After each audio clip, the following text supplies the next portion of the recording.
These are real horror stories, disturbing, mysterious, and true.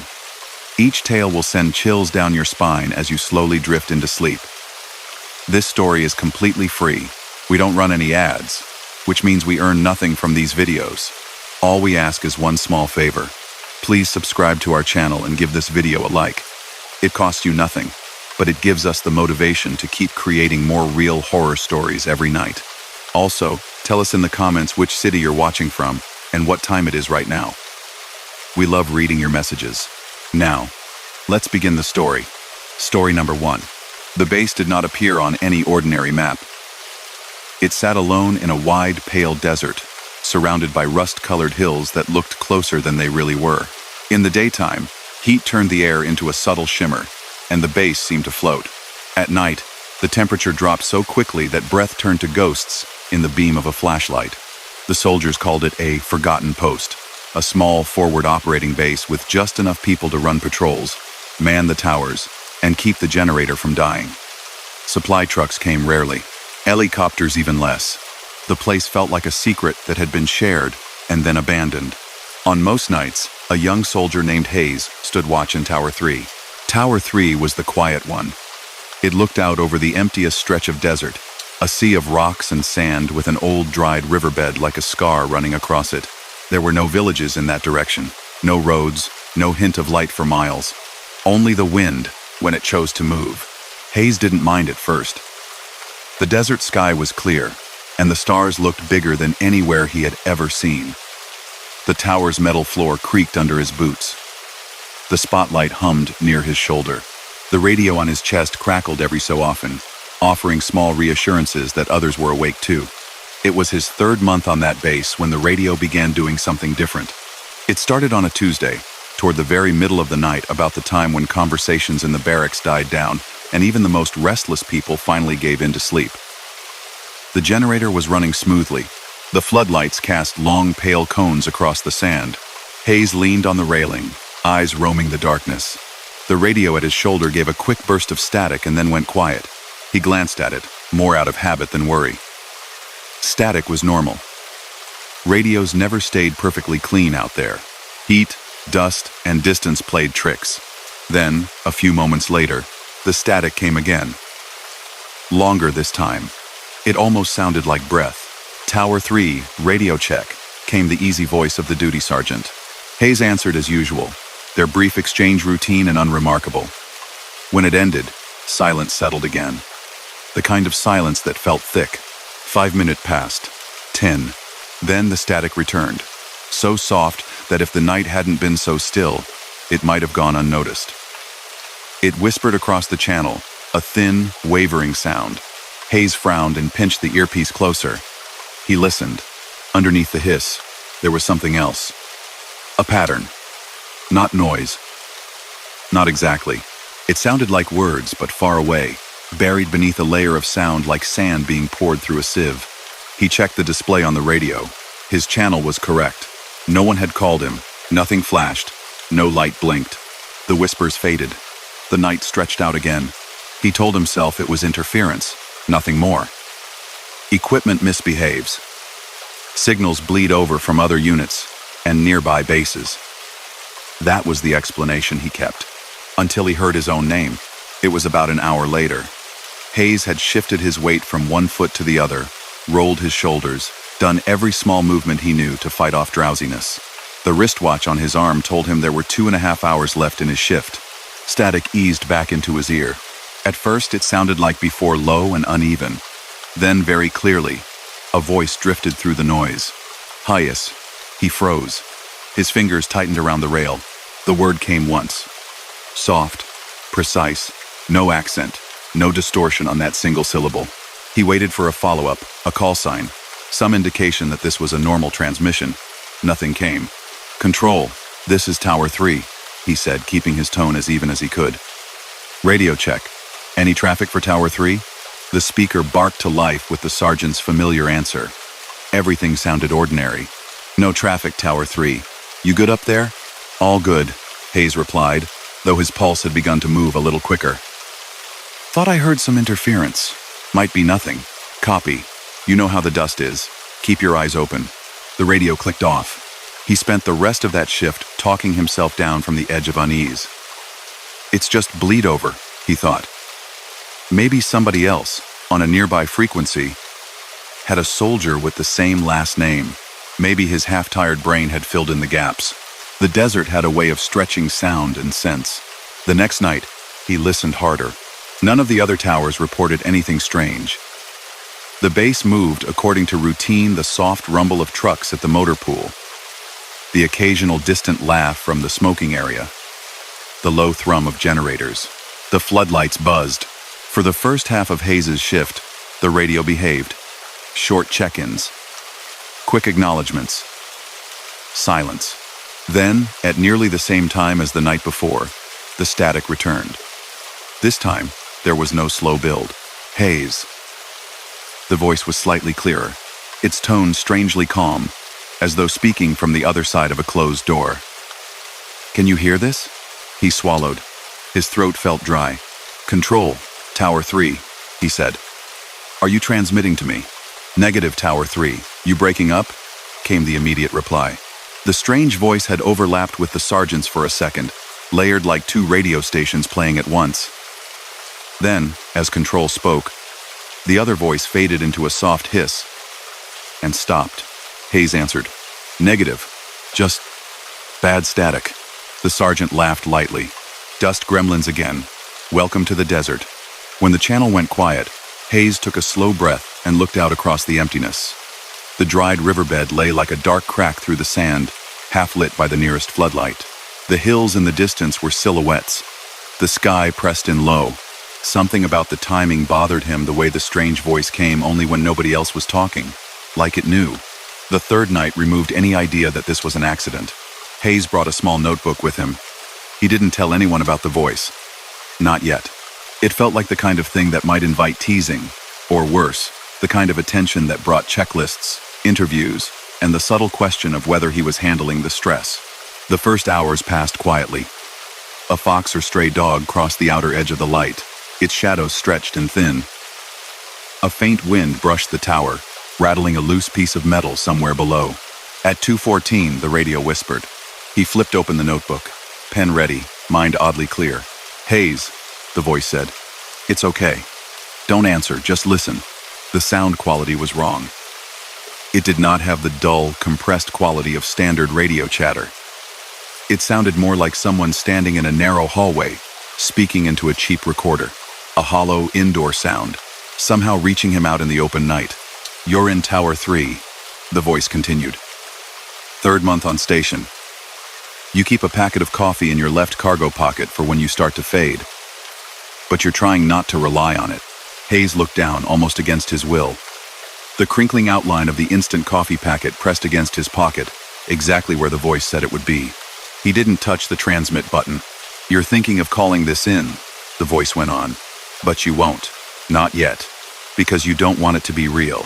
And because no one would believe you. His skin crawled. The air on the tower seemed a little colder, as if the temperature had dropped in seconds. How do you know that? He whispered, without keying the mic, as though the thing on the other end might hear him anyway.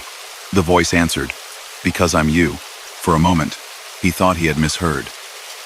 The words rattled around in his head and fell into place in a way that made his pulse spike. This is going to get worse, the voice said, quiet but steady. You'll try to ignore it. You won't be able to. And in 10 nights, this base will be attacked. The radios will fail. The lights will go out. Tower 3 will be the first blind spot. Hayes gripped the notebook so tightly his fingers hurt. He glanced toward the operations building, a low shape with only 2 windows faintly glowing. Everyone slept trusting that the routines would hold. You need to wake them up, the voice urged. You need to tell them something is coming from the north, the trucks, the ones that don't belong. If you don't, this place burns. Static swallowed the last word as if someone had turned a dial.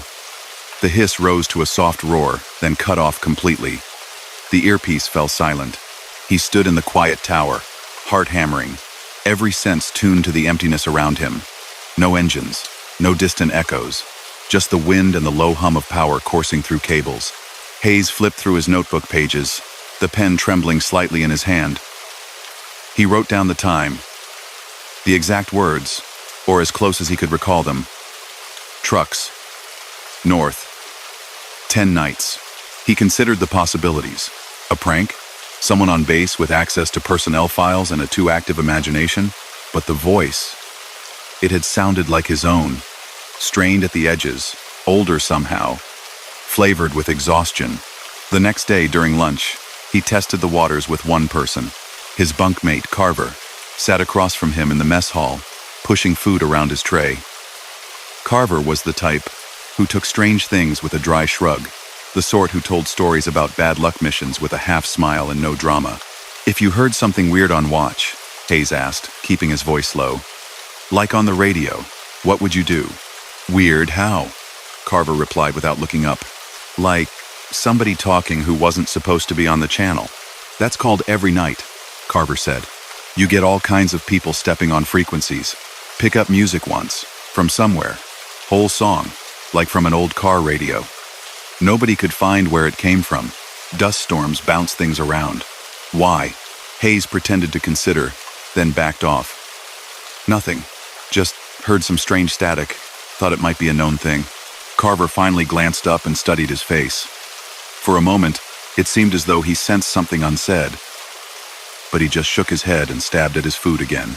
Out here, if it's not on fire or shooting at you, the sergeant calls it background noise. Background noise. That night, the voice came back. It began where it left off, as though no time had passed at all. Don't bother trying to record this, it said. You'll try, but it won't work. The mic will pick up nothing but static. You'll show it to Carver. He'll pretend not to be bothered. Then he'll volunteer to take a shift with you. After that, he doesn't volunteer again.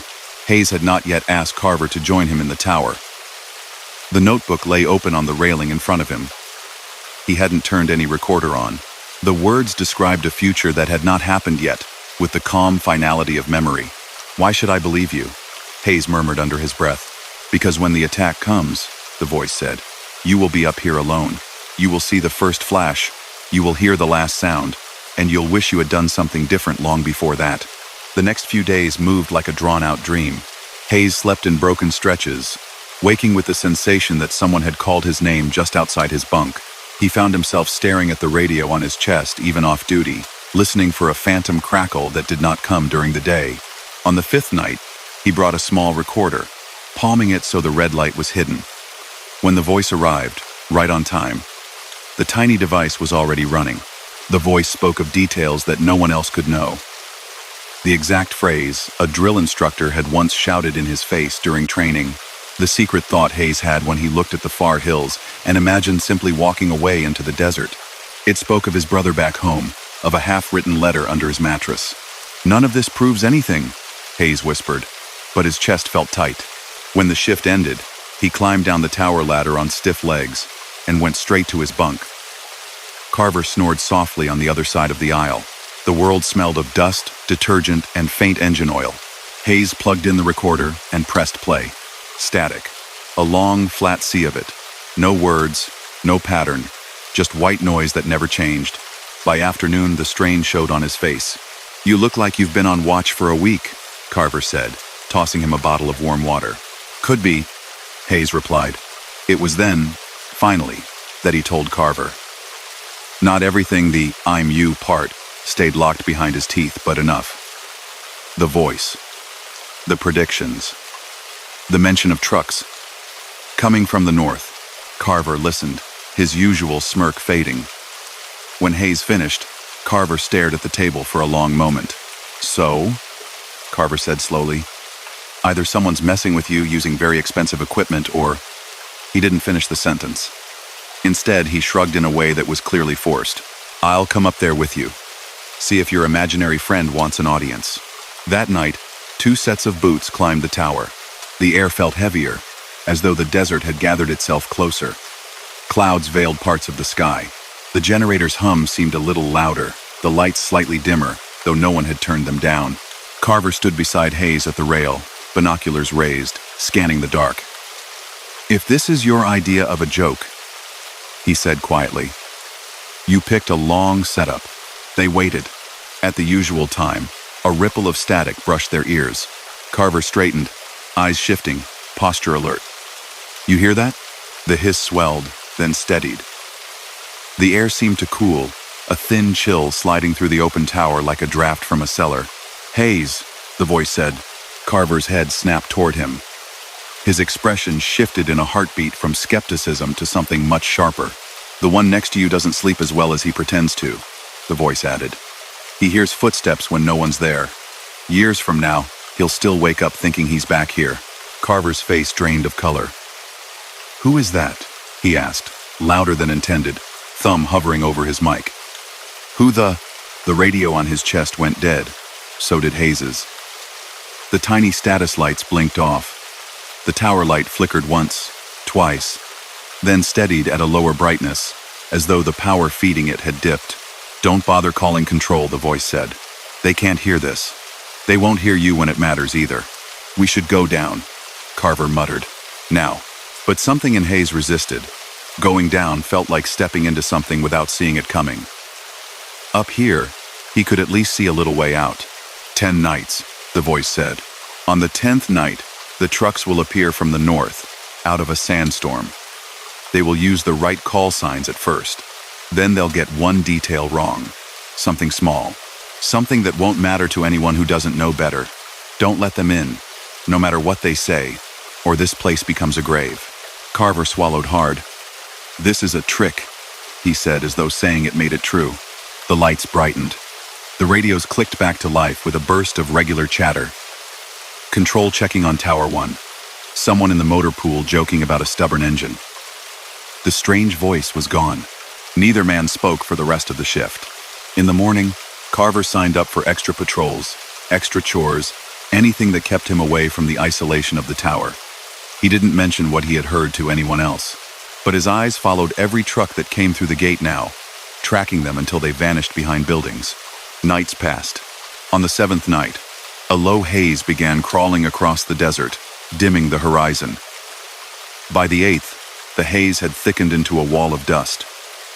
The forecast spoke of a storm, the kind that turned the sky to rust and hid the Sunday.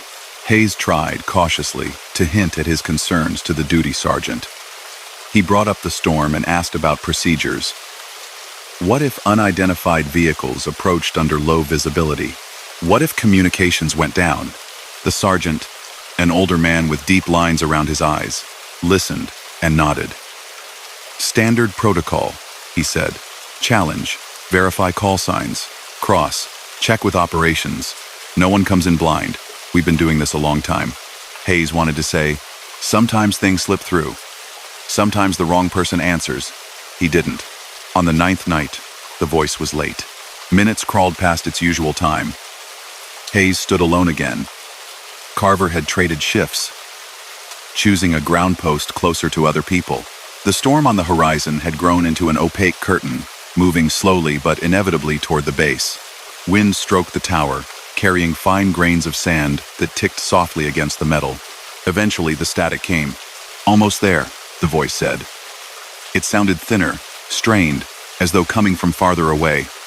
It's hard to talk across this, but you're listening. That's what matters. Tell me who you are, Hayes whispered. Really, not just the answer you already gave. I'm what's left, the voice said simply. Of the version of you that didn't listen. The words hung in the air like dust. The attack came. We opened the gate. We trusted the wrong voice. When we realized, it was already too late. You survived longer than most. You saw things you shouldn't have had to see. You stayed in this tower until the end. Hayes stared out across the desert, half expecting to see some ghost of that future etched in the shapes of the hills. How are you doing this? He asked, though part of him did not want to know. Does it matter? The voice replied almost gently. Maybe this place holds echoes. Maybe some signals don't stop. They bounce, over and over, until the right set of ears is in the right place. Maybe this is just a dream you'll wake up from, back in a bunk that smells like dust and metal, telling yourself it never happened. A pause. But if you listen, if you act, maybe this time the dream ends differently. The 10th night arrived wrapped in copper-colored air. By late afternoon, the dust storm had rolled fully over the base. Lights snapped on early, their beams cutting only short paths through the swirling haze. Sand beat at every surface. Fine powder slipped under doors and into clothing, into mouths and noses. Radios crackled more than usual. Voices fought for clarity over the hiss. By midnight, visibility had shrunk to almost nothing beyond the outer wire. The desert, the riverbed, the distant hills, all erased, replaced by a churning world of dust. Hayes climbed to Tower 3 with his jaw clenched and his thoughts stretched thin. He could feel the weight of 10 nights on his shoulders, the weight of warnings that might be delusion, or might be the only reason the base would see morning. At 2:30, the generator flickered. The lights dimmed briefly, then steadied. At 2:45, the radio from control announced that long-range communications were intermittent. Some external lines were dropping in and out. At 3:10, static filled Hayes' earpiece, pressing close like a hand over his ear. "They're close," the voice whispered. "Whatever you do, when they call, remember, the mistake will be small." Wind howled around the tower legs. Dust whirled in bright spirals under the floodlights. The world beyond 10 meters might as well not exist. At 3:16, headlights glowed at the edge of sight, a blurred set of pale orbs moving slowly through the storm. More lights followed behind them, vague shapes of trucks emerging and vanishing as the dust shifted. "Unidentified convoy approaching north perimeter," came Tower 2's strained voice over the net. "Visibility poor, requesting instructions."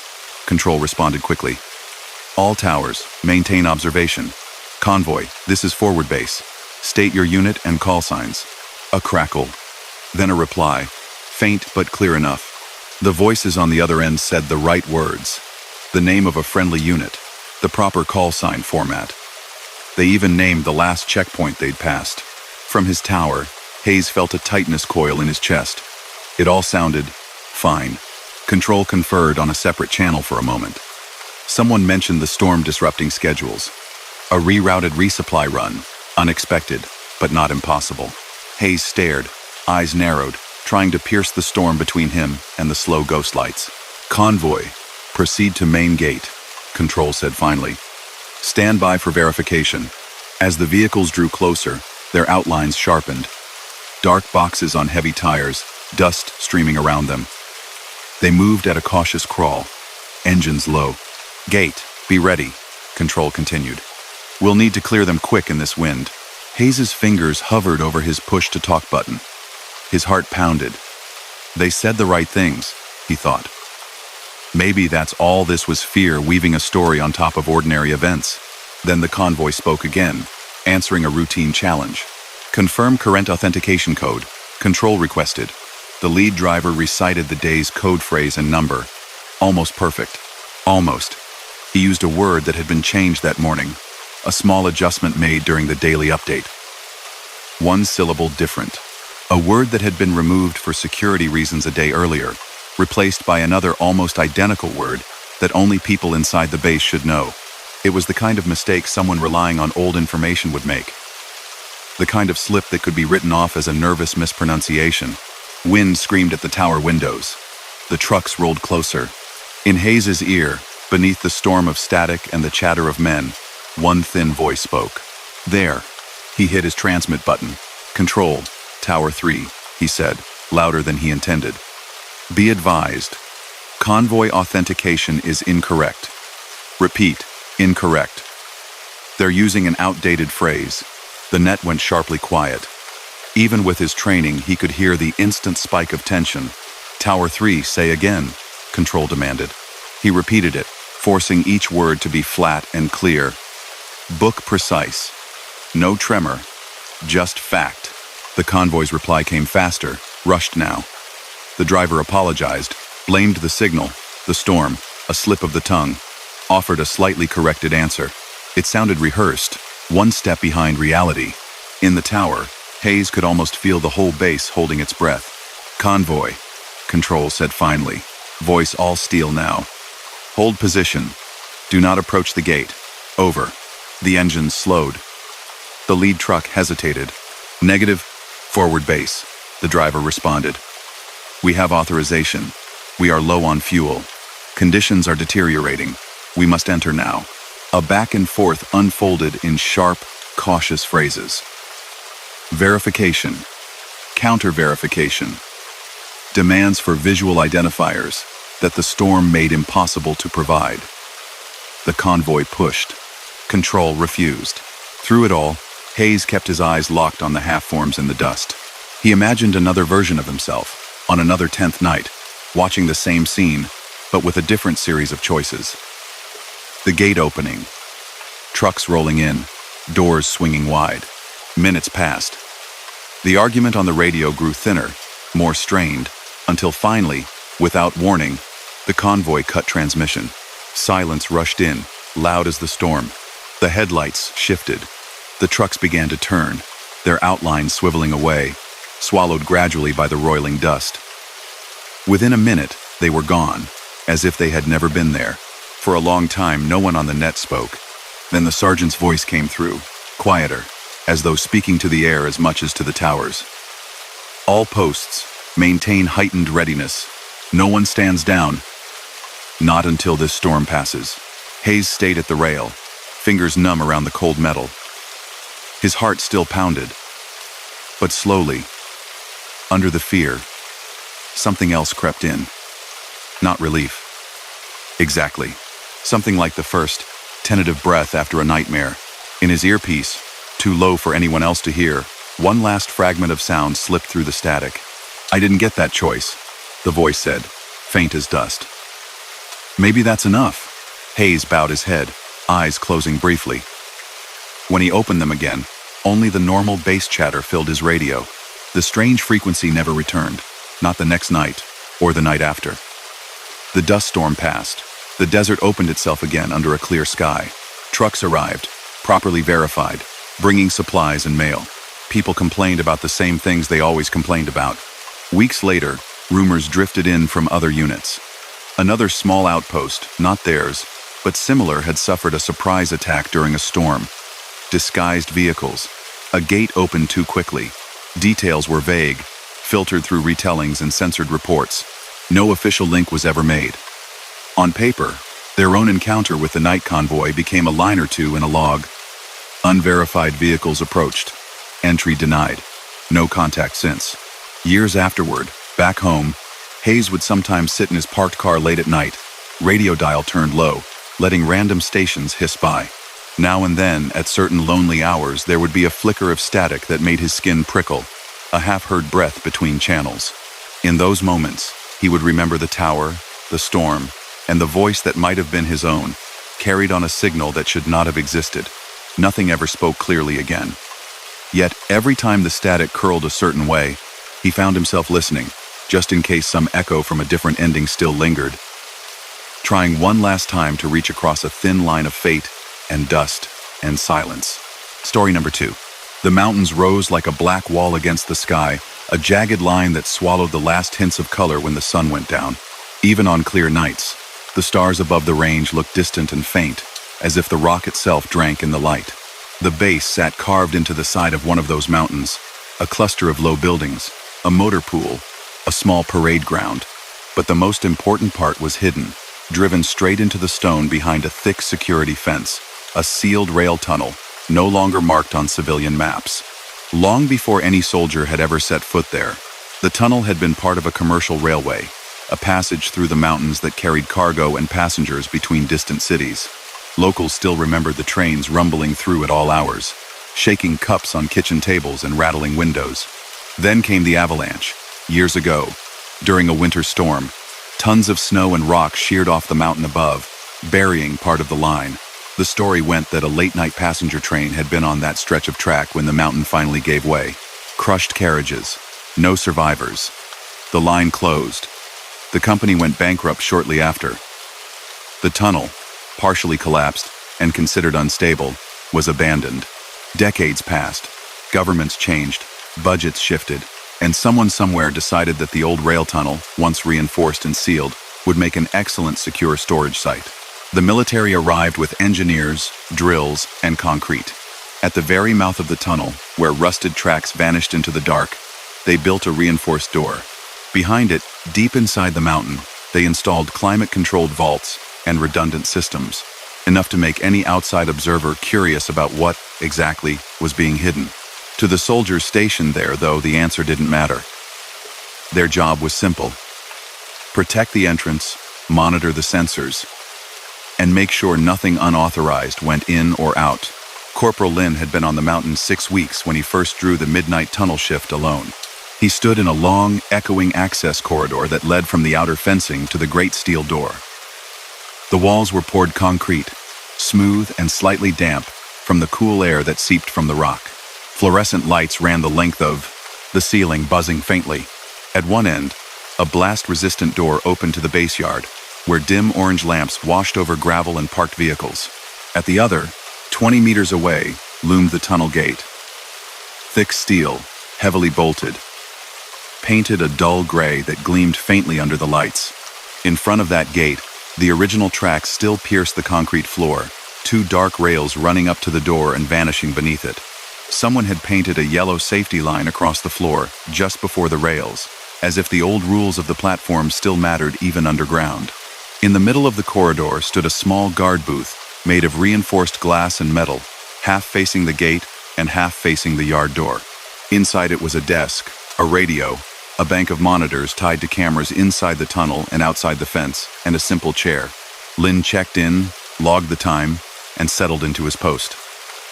It was just after midnight. His shift would run until 4. At first, it felt like any other watch. The base was quiet. Night staff moved like slow shadows, their footsteps muffled by distance and the thick walls. The radio chattered every so often. Tower check-ins, brief exchanges between patrols. The air in the tunnel corridor was cooler than outside, with a faint mineral smell that clung to the nose. Every sound seemed to travel farther shoe soles on concrete, the rustle of clothing, the hum of lights. Lin walked the length of the corridor, inspected the door, the locking bolts, the cameras. He checked the sensors that measured vibration along the tunnel floor, the air pressure just inside the gate, the temperature of the steel. Everything was normal. He returned to the booth, slid into the chair, and watched the monitors. One screen showed the outside yard, floodlit and still. Another displayed the interior of the tunnel immediately behind the gate, lit by a row of maintenance lamps disappearing into the distance. The rails vanished into the mountain like 2 dark veins. The other cameras peered deeper inside, where the tunnel curved, and the stone closed tighter. There, the lighting was sparser, its glow broken by emergency markers, and the occasional bright rectangle of a sealed access door. Beyond those points, blackness. The hours moved slowly. To stay awake, Lin let his mind wander. He thought of the city where he'd grown up, crowded and warm, full of noise that never really stopped. He thought of the mountain road that had led him here, winding higher and higher, each turn revealing more of the sky and less of everything else. Then, a little after 2 in the morning, a subtle change swam across the edge of his awareness. At first it was so soft that for a moment he thought he might be imagining it. A faint tremor under his boots, not strong enough to shake anything on the desk, but present all the same. A vibration in the soles of his feet, traveling up his legs. He straightened in the chair and looked toward the steel gate. The rails in the floor were still. The heavy bolts on the door did not move. On the monitors, nothing had changed. The vibration grew for a few seconds, steady but gentle, like a heavy vehicle passing somewhere deep under the ground. Then, as quietly as it had come, it faded away. Lin glanced at the instruments. Vibration sensors. Normal. Pressure. Normal. Temperature. Unchanged. No alarms. No blinking lights. His radio chirped softly, a familiar bored voice drifting through. Tunnel post? You awake down there?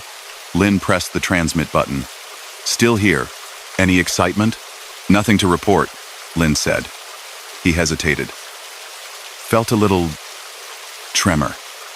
Thought it might be a minor quake. Mountains like to groan, the voice replied. If the ceiling's not coming down, you're fine. The channel clicked off. Lin let it go. The mountains did shift from time to time. There had been a small quake 2 weeks earlier that had rattled cups in the mess hall and caused a minor panic among the newer soldiers. Maybe this was just a smaller echo of that. He didn't know, yet, that the time was 2:17 on the dot. The next night he did. Rotations moved, schedules shifted, and by coincidence or design, Lin found himself assigned to the tunnel again.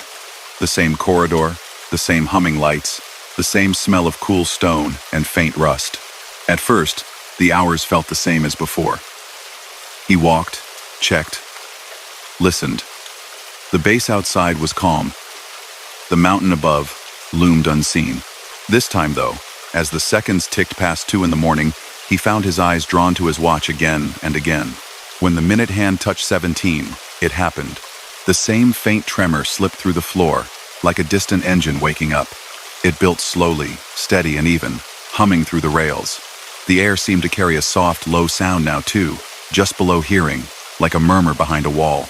On the monitor showing the inside of the tunnel, something changed in the far distance. The faint, endless line of lights that stretched into the mountain seemed to flicker, not all at once, but in a strange wave, like a reflection of movement beyond their reach. Lin leaned closer. For a moment, he could have sworn he saw a glow far down the track. A small point of light, then two, side by side, like distant eyes. They were there and then gone, as if hidden behind some unseen bend. The tremor peaked, then eased. The humming faded. The point of light disappeared. Lin looked at the vibration meter. Nothing. No spike. No anomaly. All bands green. He checked the log. No scheduled movement. No drills. The railway beyond the base had been torn up long ago. The tracks pulled. The line officially dead for years. The voice on the radio called again, right on schedule. Tunnel post? Status? Lin hesitated. He thought of saying something this time. Then he pictured the face on the other end of the channel. Amused. Tired. Not looking for trouble. Status normal, he said. All secure. After his shift, as he left the corridor, he found an older warrant officer drinking coffee by the yard door, watching the night. How was the graveyard shift? The officer asked. Quiet, sir, Lin replied. Then, after a pause, this tunnel. Did anything happen here? Before the base? The officer's eyes shifted toward the dark mouth of the mountain. For a second, something unreadable passed across his face.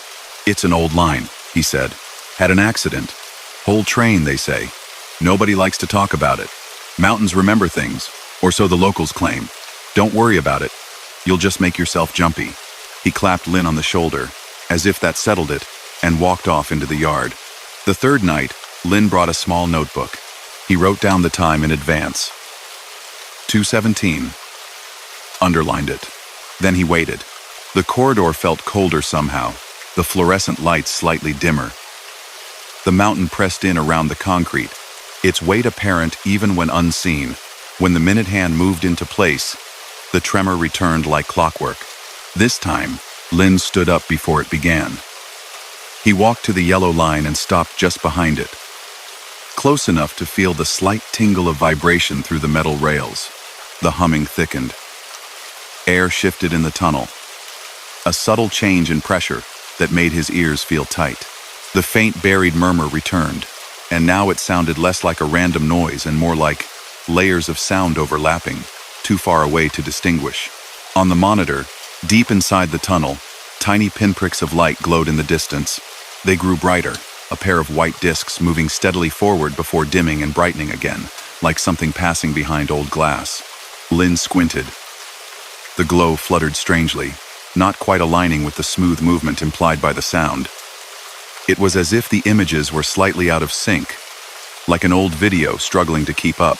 He glanced at the digital clock above the door. 2:17 turned to 2:18.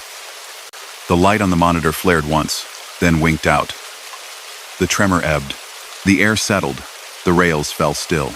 He realized he had been holding his breath. The sensors, as always, showed nothing. For the rest of his shift, nothing else happened. By the time morning rolled around, he had convinced himself it was some kind of internal test, perhaps engineers running a simulation through the system, feeding old footage into the cameras to keep them active. Maybe even a prank by bored techs. The idea that someone, somewhere, had scheduled a phantom train at 17 minutes past 2 each night seemed less unsettling than the alternative. That it happened without anyone's input at all. On the fourth night, he mentioned it to another soldier, Private Anders, while they were cleaning their rifles in the armory. "You've had tunnel duty?" Lynn asked. Once, Anders said. Didn't like it. Feels wrong down there. Too quiet. Did you ever feel anything? Around 2 in the morning? Anders's hand stilled on the cleaning cloth. He looked up slowly. You heard it. Lynn searched his face. You have too. Anders glanced around, as if making sure no one was listening, though the armory was nearly empty. It's a story they tell, Anders said. The phantom train. People say if you stand too close to the gate when it passes, you can see them inside. The passengers, still sitting in their seats, still waiting for it to stop. He forced a laugh that sounded too thin. It's just a story. Keeps new guys from falling asleep on watch. Is that what you think? Lynn asked. Anders hesitated. I think the mountain doesn't like being hollowed out. I think some places don't want to be used for anything else. That's all. He rose to return his weapon, clearly not wanting to discuss it further. The next time Lynn drew the midnight shift at the tunnel, he found that the story had sunk deeper into him than he had realized. The corridor seemed longer now, the air heavier. The yellow line on the floor looked sharper, the contrast against the concrete almost too bright. He sat in the booth with the monitors dimmed slightly, their glow less harsh against the dark. At 2:15, his pulse quickened, unbidden. At 2:16, the hairs on his arms prickled as if in anticipation. When 2:17 arrived, he was already standing at the yellow line. The tremor slid up through his boots. The humming thickened. This time, the pressure in the air came sooner, making his chest feel just a little too tight. On the monitor, the pair of lights appeared again, growing steadily larger, like the approach of something vast down a deep well. He shut his eyes, just for a second, and listened. There, beneath the rumble, he caught it. Faint, like a radio tuned between stations. Voices. He couldn't make out the words, just the shape of them rising and falling, overlapping each other. He heard a softer sound too, like soft chimes or a recorded jingle, 5 notes in a slightly cheerful sequence. It took him a moment to realize what it was, the kind of melody used in old stations to announce a train's arrival. He opened his eyes and stepped half a pace closer to the gate. Inside the mountain, as far as the camera could see, the rails glowed faintly in the reflected light. The twin points shone brighter now, as if something had drawn near but stopped just out of sight, around a curve the camera couldn't see. His hand tightened on the strap of his rifle. Hello? He said, the words sounding small in the long corridor. The humming did not change. He knew, somewhere deep in his rational mind, that he was speaking to empty air, to stone and metal, and a door that had not budged in years. No answer could come, but an answer did. It came not from the air around him, but from the speaker above the monitors in the booth. For a second, the display flickered. The feed from the tunnel camera blurred, the picture twisting, as if the lens itself had briefly warped. Then a crackle sounded from the speaker, low and distant, like the echo of a decades-old recording finally finding a way through. Station, next stop, a voice said, female and flat, like an announcer reading from a card. The words dropped in and out, swallowed by static. Please mind the gap. Lynn's heart jolted painfully against his ribs. The announcement continued for a few seconds, indistinct phrases, fragments of destinations that no longer existed, polite formalities to passengers who could no longer hear them. The sound grew a little louder, then cut off in mid-sentence. The lights on the monitor flared one last time and vanished. The humming died. The tremor eased. The corridor felt empty again. Lynn stared at the speaker, then at the bank of equipment. No alarms. No indicators that any audio channel had been opened. The recording systems, as far as their own logs were concerned, had captured nothing but steady ambient noise for the last hour. Slowly, he walked back to the booth and sat down. His hands shook slightly as he picked up the pen and wrote in the notebook. 2:17, stronger tremor, heard voices and an announcement through internal speaker. Log shows nothing. He did not tell anyone the next morning. Not yet. The following week, assignments shuffled, and another soldier took the tunnel shift for a few nights. Lynn tried to sleep while others stood where he had stood, but each time the clock neared that same minute, he found himself awake and alert, listening for a rumble that he sometimes could feel in the frame of his bunk more than in the ground underneath. It was not until the 7th time he returned to the tunnel that the pattern changed. The day had been overcast, the sky a solid slab of gray pressing low over the peaks. A cold wind had dragged clouds across the mountain until the whole base felt shaded. By midnight, a slight drizzle coated the outer yard, turning dust to a thin paste. The air entering the corridor carried a faint wet scent now, mixing with the usual mineral tang. Lin checked in, relieved the previous guard, and settled into his routine. The older soldier leaving the post gave him a brief, unreadable look, as if wanting to say something and thinking better of it. The first 2 hours passed slowly. At 2:16, the corridor lights flickered once, a quick dip that made his breath catch. At 2:17, the familiar tremor arrived, but stronger this time. The humming swelled quickly, the rails almost visibly vibrating, tiny specks of dust shivering on the floor. The digital clock above the door glitched, its numbers smearing into nonsense for a heartbeat. On the tunnel monitor, the feed blurred, the image twisting into bands of color and shadow. Lin stood at the yellow line, a few steps from the gate. Every instinct told him to move back, to put distance between himself and whatever the mountain held. But another part of him, the part that had been listening night after night, made him stay. The pressure in the air grew heavy, pushing at his chest and ears. Voices seeped through the speaker again, clearer now. "All passengers please remain seated," the announcer's voice said, audibly strained around the edges, as if the recording itself were disintegrating. "Due to unforeseen weather conditions, there will be a brief delay." Other sounds threaded through it. A child crying softly, someone coughing, the muted thump of luggage shifting overhead. None of it should have been possible. There were no microphones inside the mountain, picking up anything but environmental noise. There were no trains. There was only rock and bolted doors. Lin's hand found the cold metal of the rail. Through his glove, he could feel the pulse of vibration like a living heartbeat. On the monitor, for the first time, something moved in the foreground. Shapes. Not clearly defined, not yet faces. But the suggestion of windows passing by, slightly darker rectangles within the glow, like the side of a carriage sliding slowly past the camera's field of view. He leaned closer, breath fogging the glass at the edge of his peripheral vision. As the image shifted, for just a fraction of a second, he thought he saw a line of silhouettes framed in those not-quite windows. The outlines of heads, shoulders, the faintest impression of eyes facing forward, motionless, watching nothing. Then the picture snapped back to the usual empty tunnel. The hum cut out so suddenly that the silence rushed in like a shout. Lin staggered back, pulse surging. His radio crackled at the same moment. Someone from Central Security, sharp and slightly alarmed. "Tunnel post, respond. We just had a 7-second blackout on your internal feed. All cameras went dark. Status?" Lin swallowed, forcing his voice to remain steady. He looked around the corridor, confirming with his own eyes that everything still existed. "Tunnel post secure," he said. "No breach. Must have been a power fluctuation." "Copy," came the reply. "We're showing all systems green again. Log it and continue watch." When his shift ended, he wrote everything down.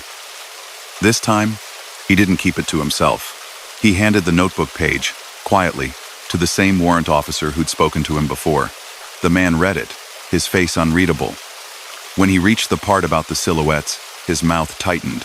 "There's a maintenance office halfway down the mountain road," the warrant officer said finally. "Belongs to the civilian company that used to run the line.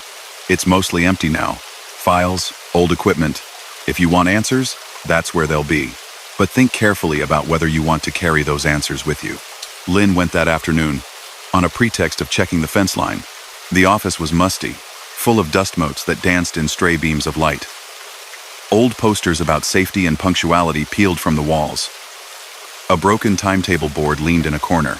In a cabinet, behind brittle folders and faded maintenance logs, he found a box marked with the name of the tunnel and a date from many years earlier. Inside were incident reports, diagrams, a few photographs, yellowed and grainy, showing snow-choked tracks and emergency workers bundled against the cold. One line in an official summary stood out to him. "Train 417, lost contact at 2:17 local time. Last recorded transmission.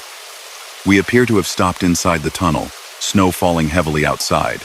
Will await further instruction." Connection terminated abruptly 45 seconds later. Lin stared at the words until they blurred.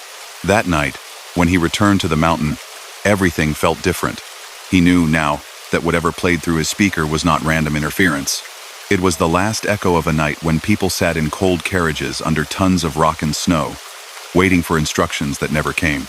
At 2:17, he stood once more at the yellow line. The tremor came. The hum rose. The voices slipped through, more fragmented this time, broken by interference that sounded almost like wind howling through broken windows.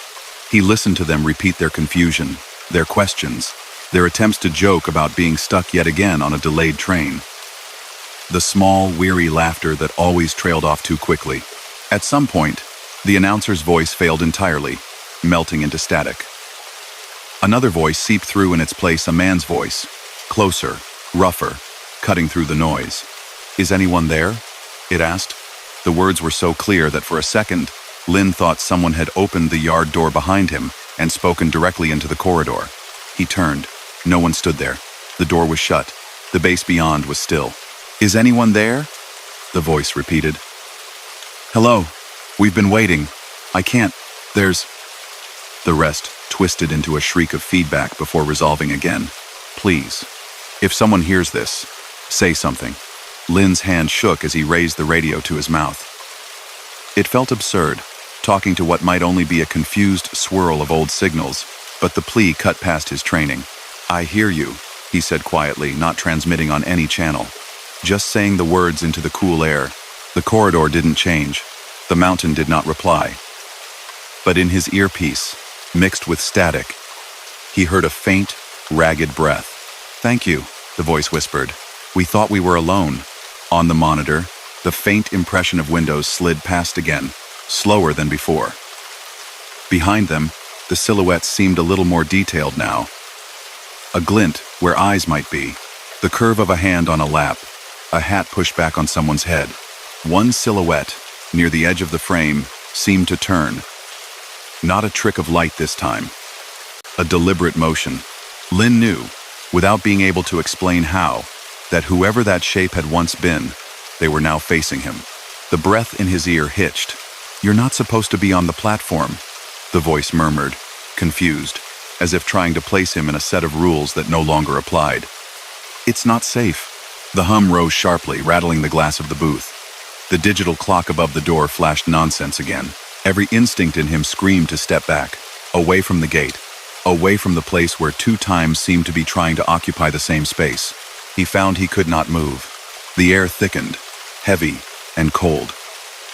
A sound like grinding rock rolled through the tunnel, beneath the hum, deeper and more threatening. The rails vibrated so hard now that he could see them blur slightly. On the monitor, the silhouettes pressed closer to the windows, their outlines strained and distorted by the distortion of the feed. The watching shape at the edge felt too sharp, too focused, as if whatever awareness lingered there had fixed entirely on the lone soldier standing outside a door that, to them, shouldn't yet exist. "Get away from there." This voice was different, closer, over his shoulder. Lin spun. Sergeant Ruiz stood at the yard door, rain-speckled and tense, her eyes hard. "You don't stand that close to the gate during a tremor," she snapped.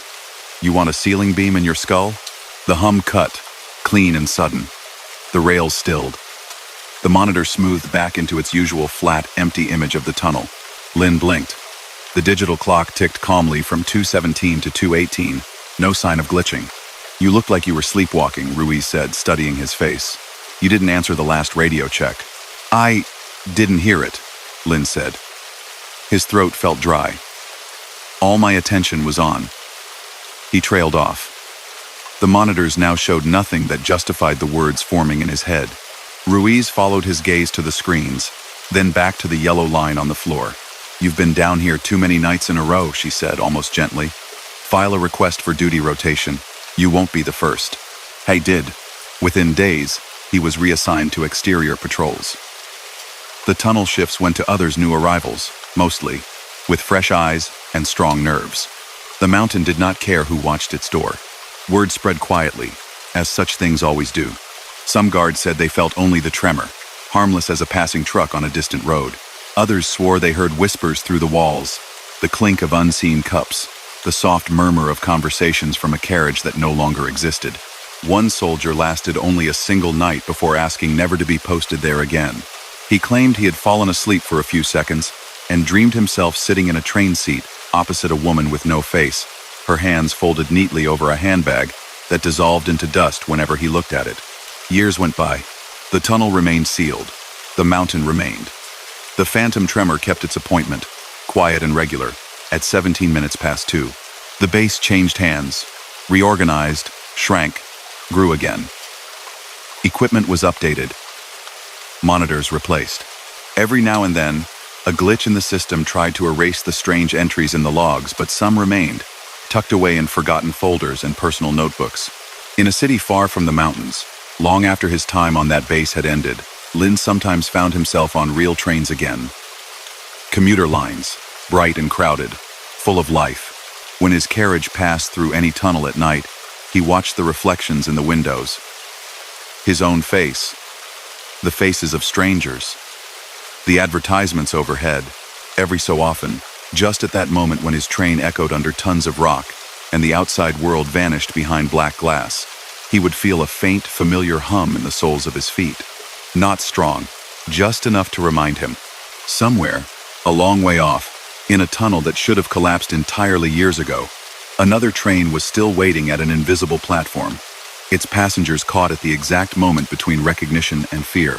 And out there, under a mountain that remembered too well, some lone sentry would be standing by a painted yellow line, listening to the low murmur of voices that no modern equipment could quite pin down, trying very hard to decide whether to step closer or take one careful pace back. Story number 3. On charts, the sea in that part of the world looked ordinary faint blue shading, numbered depths, tidy contour lines. To the sailors who had to pass through it, it was anything but. The Navy called it the grid, a square of ocean 40 miles on a side, ringed with buoys and warnings. Once, years ago, there had been a battle there. Ships had gone under in the space of an hour. Some from the old fleet, some from the newer one that came searching for survivors and found the same hidden reefs, the same sudden fog banks, the same confusion of lights.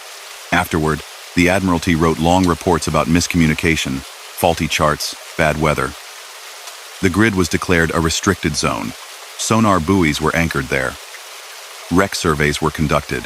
Over time, it became a weapons test area, an exercise ground, a square of sea marked off on briefing slides. To the crew of the small patrol ship Argo, the grid was just another long night watch. Petty Officer Malik stood on the bridge as the last light bled from the horizon. The ship's deck lifted and fell gently as it rode the low swell, her bow pointing steadily along the edge of the restricted box. The air smelled of salt and distant rain. The sky was a deepening navy blue, the first stars pricking through. Off the starboard bow, miles away, the dim line of the grid's outer buoys flashed in sequence red lights winking on and off in a slow pattern, tracing an invisible border. Course steady, the helmsman murmured, hands resting lightly on the wheel. Radar clear, Malik said, eyes on the green scope. Commander Hart stood at the center of the bridge, one hand on the railing, gaze flicking between instruments and the black water. He was a solid man in his 40s, the sort who seemed carved out of the same stuff as the ship, practical, mostly unshakable. First time on grid watch, Malik? Hart asked. Yes, sir. Try not to let the stories get to you, the captain said, almost absently. Men see shapes and fog and think the sea itself is coming for them. You watch your screens, keep your head, you'll be fine. Yes, sir, Malik repeated. He kept his tone neutral. He had, of course, already heard the stories. They spread naturally on any ship doing long patrols. Whispered over coffee in the mess, traded in low voices in bunk rows that never quite went quiet. Out here, people said, radios sometimes picked up distress calls that had never been answered. Not jokes, not the usual pranks with pre-recorded screams or cut-and-paste nonsense, but full, orderly emergency messages from vessels whose names had long been etched on memorial plaques. On clear nights, some claimed, you could stand on the port side and see lines of white water in the distance where no ships moved, wakes with nothing at their head, carved by hulls that no longer existed. Sonar operators spoke of entire fleets materializing on their screens, perfectly spaced, perfect formations, gliding beneath the surface in total silence. Then, with one blink of the display, gone. When Malik had laughed it off, one of the older petty officers had just shrugged. Not saying it's ghosts, he'd said. Could be reflections. Could be some weird thing the water does above all that twisted metal. Could be nothing at all. Just remember, in this square, more ships have gone down by mistake than in some battles on purpose. Respect that. Now, as night wrapped the Argo, Malik watched the green sweep of the radar arm as it circled, painting the world into rings of echo. For the first few hours, nothing unusual emerged. The screen showed the usual scatter of surface clutter, the faint outline of the exclusion buoys, the distant, steady marks of commercial vessels well away from the restricted zone. Inside the grid, the radar was empty. Down below, sonar showed the familiar broken profile of the seabed here, ridges, trenches, the jagged humps that marked old wrecks lying in silent heaps. At midnight, the watch changed. Fresh faces appeared on the bridge. Malik stayed. His shift ran through the darkest hours. Outside, the sea became a black plain, the wave tops catching just enough light from the ship's lamps to show their movement. The air cooled. The wind dropped. Malik glanced at the clock above the chart table. 0:32. Radio check, channel 1. 6. Came the calm, routine voice from the communications console. Channel 1. 6 is clear. Another voice replied from the radio room. No civilian chatter nearby. A small, unnecessary comfort. Channel 16 was the international distress and calling frequency, always monitored.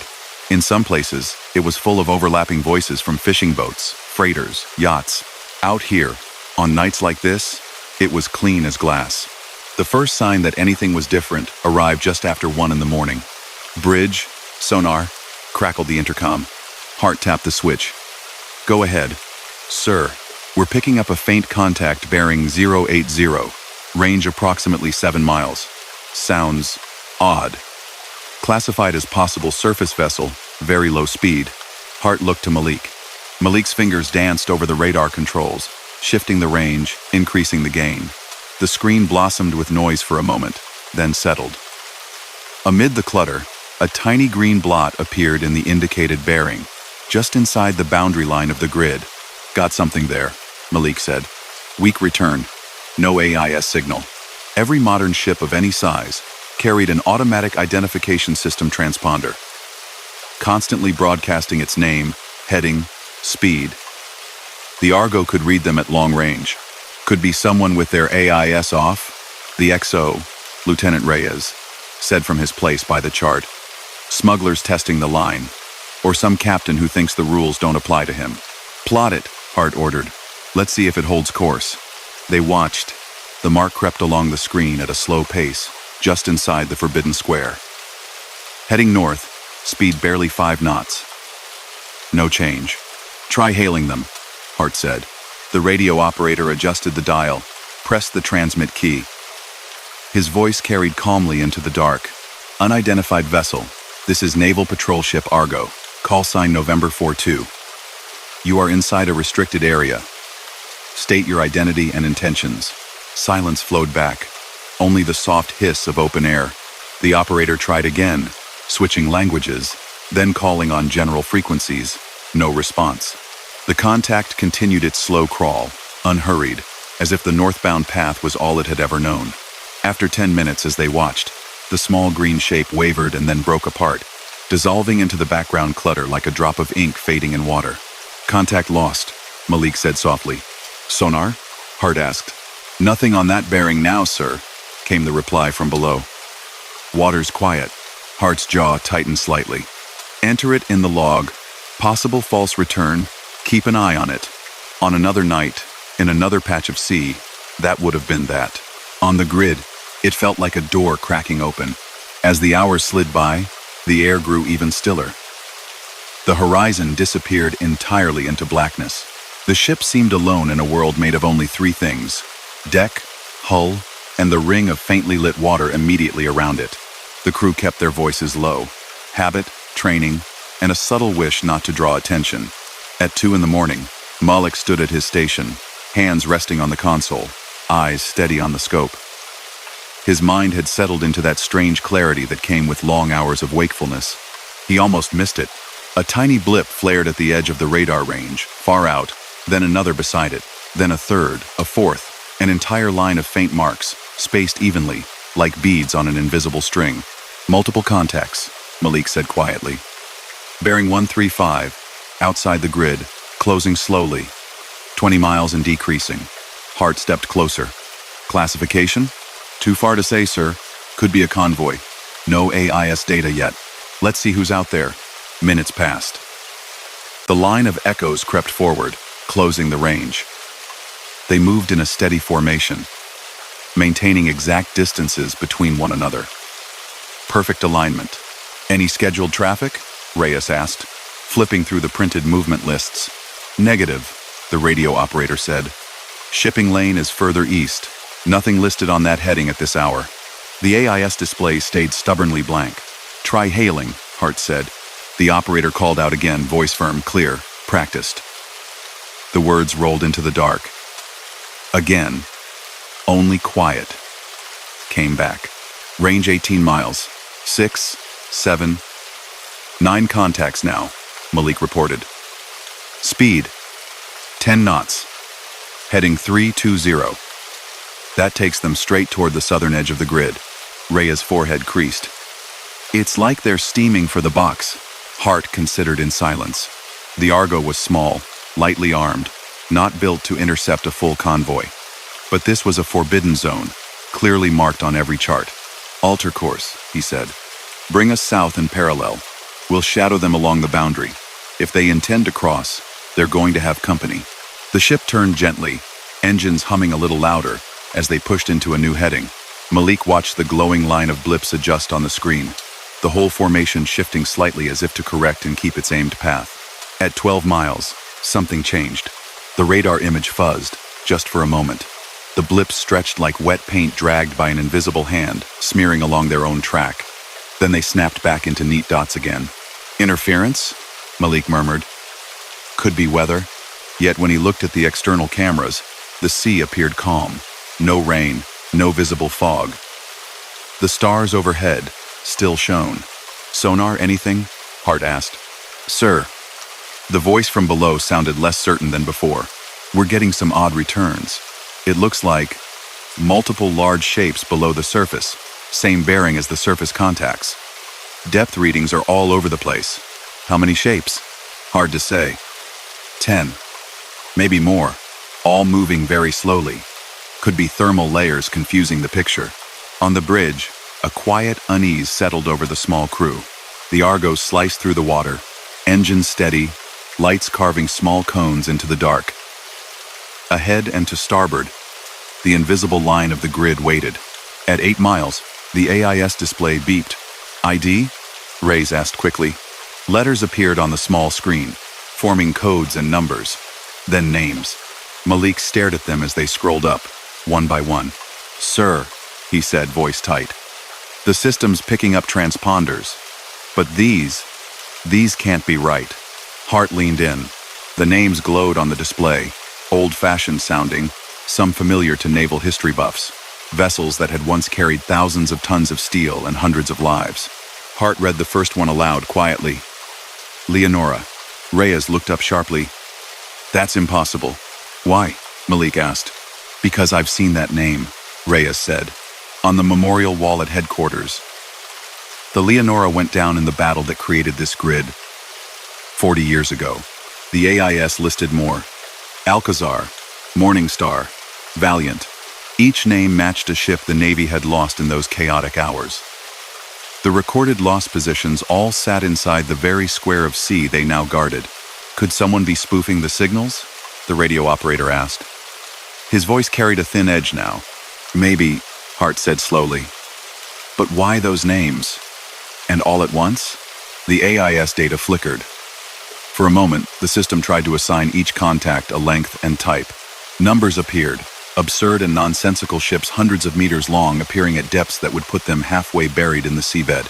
Then the fields emptied out again. The radio hissed.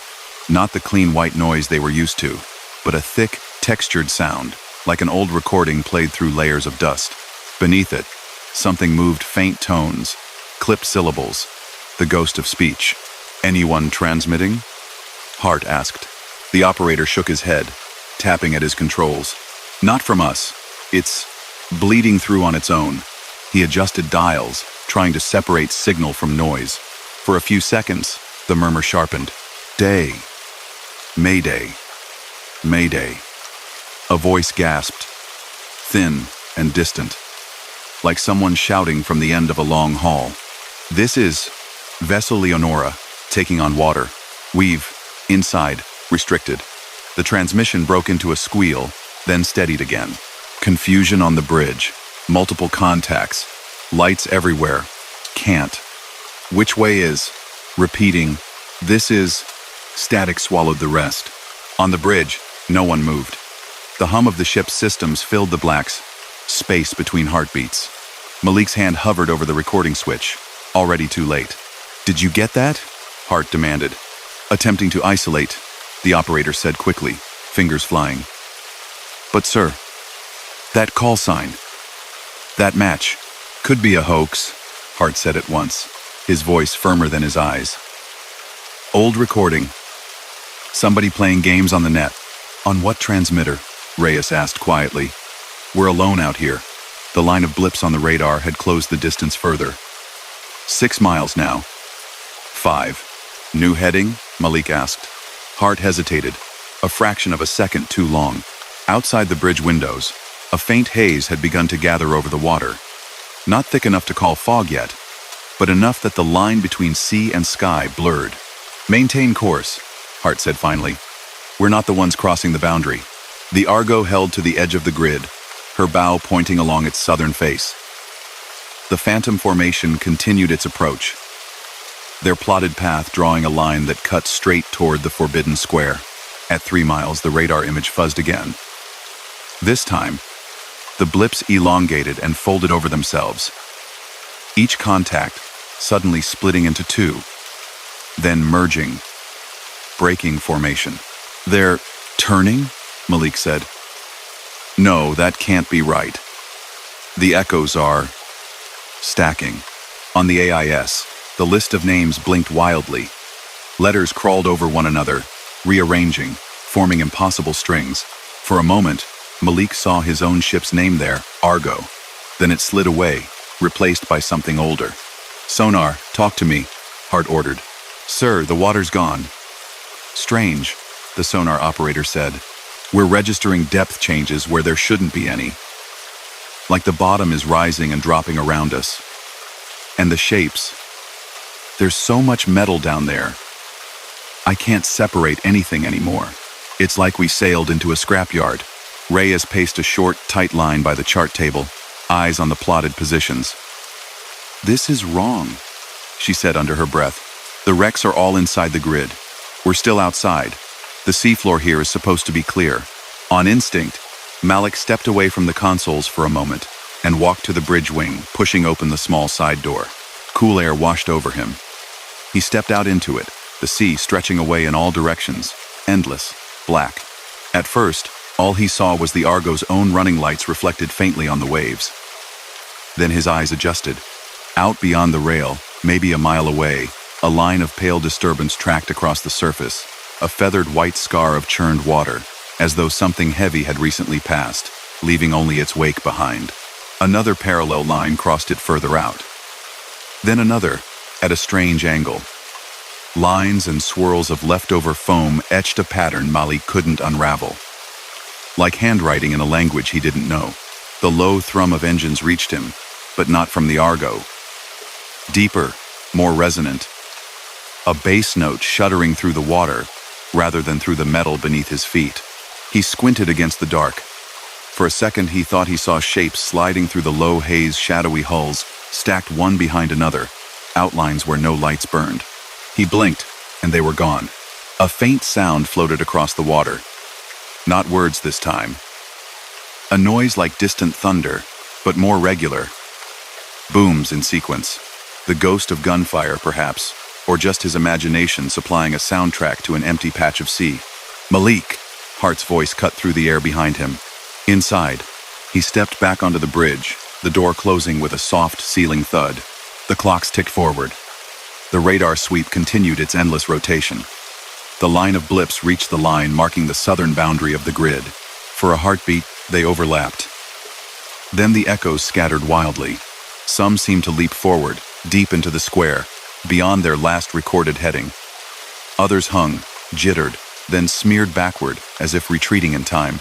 A few simply vanished, leaving behind only small clusters of speckled noise. "It's like they hit something," Malik said quietly, before he could stop himself.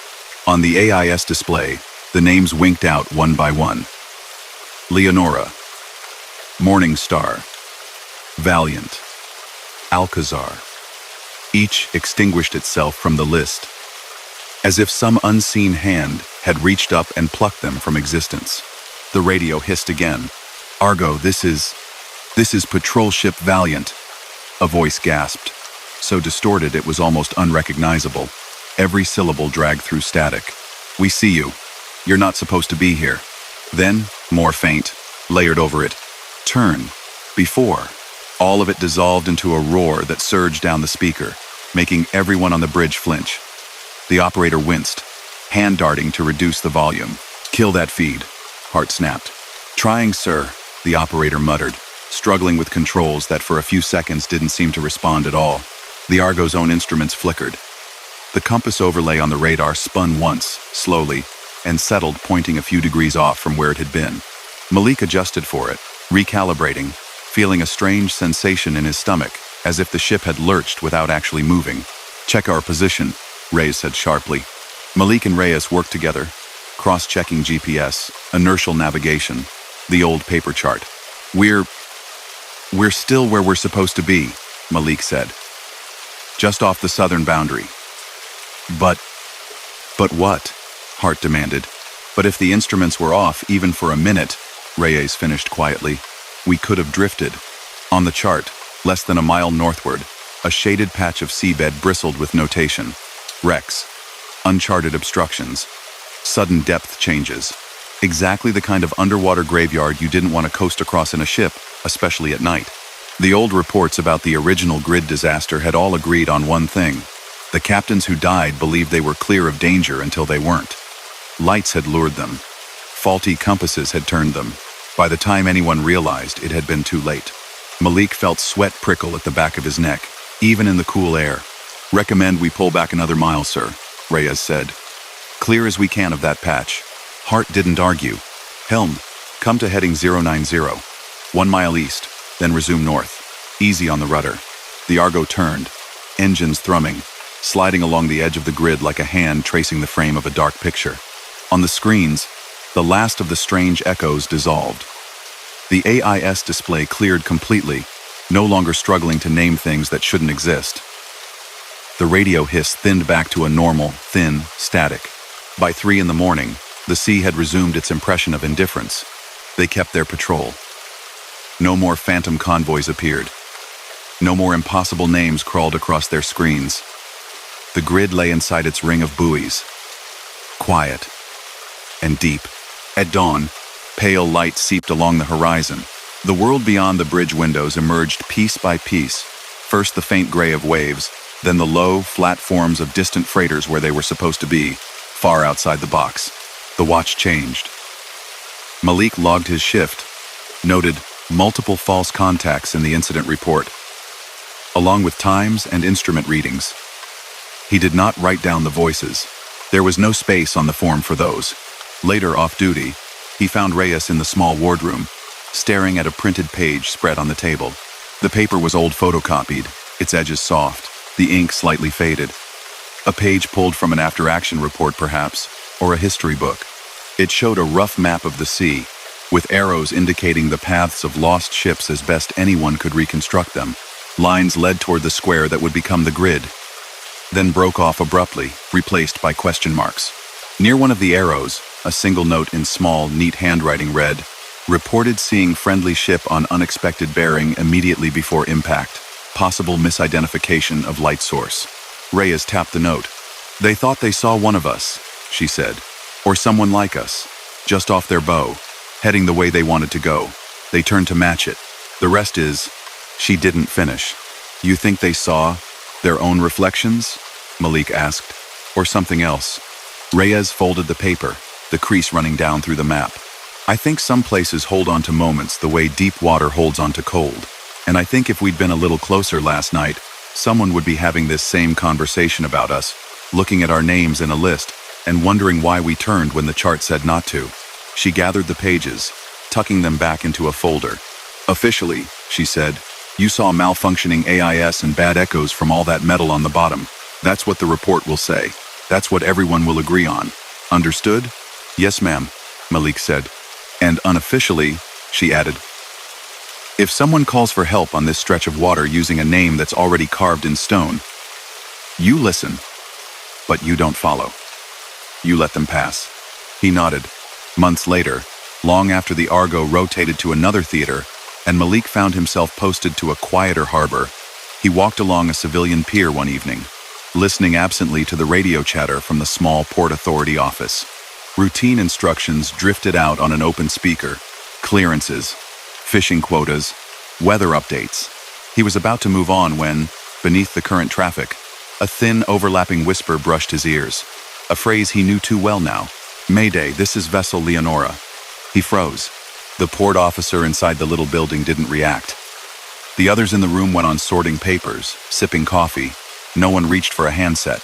On the speaker, the voice stuttered, dissolved back into the chatter of local craft. Malik stepped away, feeling the chill of it settle not on his skin, but somewhere quieter inside. Maybe it was just a clipped recording someone had been playing nearby. Maybe his mind, tuned to one particular pattern, had twisted a harmless call into something else. Or maybe, out beyond the safe lights of the harbor, past the shipping lanes and fishing grounds, a line of old ships still traced their last fatal course through a box of haunted water, their signals slipping occasionally through cracks in time and equipment to brush the ears of whoever happened to be listening. Either way, when he passed a chart shop on his way home, he paused, stepped inside, and bought a map of the coasts he'd once patrolled. At home, he pinned it on his wall. In the evenings, when the wind rattled the windows in a certain way and distant traffic hummed like ship engines, his eyes would sometimes drift to a small penciled square he'd drawn far off the coast. No name, just a box. He never sailed recreationally near that part of the world. And when friends joked about wild courses and daring shortcuts on long voyages, he smiled, shook his head, and, without quite explaining why, always suggested they give that empty little square plenty of room. Story number 4. The radar station sat alone on a ridge of frozen rock, its buildings half buried in snow and ice, like something the wind had forgotten to cover completely. For half the year, the sun barely rose here. For the other half, it barely set. In the long winter, when night wrapped the Arctic in a heavy, unbroken blue, the station's few warm windows glowed like tiny, defiant eyes. They called it Sentinel Point in the official documents. To the handful of soldiers posted there, it was simply the hill. Under a curved white dome near the edge of the ridge, the long-range radar watched the sky. It swept invisible beams across the horizon, reaching far over the curve of the earth, listening for anything that shouldn't be there. Missiles, unknown aircraft, stray debris large enough to worry about. Sergeant Lena Morose, on her first deployment to the far north, had been on the hill for 2 months when the station commander decided that night shifts in the radar dome would move to single-person duty. "We're overstaffed for peace," he'd said, half-joking. "Budget cuts. You'll be fine. It's just screens and snow." The dome interior was dim and quiet. Banks of consoles glowed with soft green and blue. The radar display dominated one wall, a huge circular screen filled with arcs and vectors, a slow, sweeping line painting the sky into pixels. On the first night of her new solo watch, Lena zipped her fleece higher and checked the room's thermostat. The heating hummed reassuringly, a low rumble under the floor. She settled into the central chair, headset on, eyes moving between the displays. Outside, the wind pushed against the dome's shell, a long, low moan. Snow scratched softly along the base of the outer wall, a constant muffled hiss. Hours bled together. Small civilian flights appeared as faint echoes along distant routes. A weather balloon drifted at the edge of the radar range, then passed out of sight. The comms line stayed mostly quiet. Every half hour, she checked in with the operations building down the slope, where the rest of the tiny garrison slept or passed time. At 3:33, exactly, something new appeared on the screen. A single dot blinked to life far to the north, right on the edge of the radar's maximum range. It had no transponder code, no label. The system tagged it automatically as Track 0 in dull white text. Lena tapped the console, bringing up details. The tracks seemed to rise from below the horizon, not from any known air corridor. The speed readout fluctuated wildly for a second, then settled on a steady number that didn't quite make sense, not slow enough to be a drifting object, not fast enough to be a missile. She watched it. The dot moved on a straight line for about 40 seconds. Then, abruptly, it vanished. No fading. No gradual loss of contact. One moment it was there, inked onto the greenish field. The next it was gone, as if something had closed a door on it.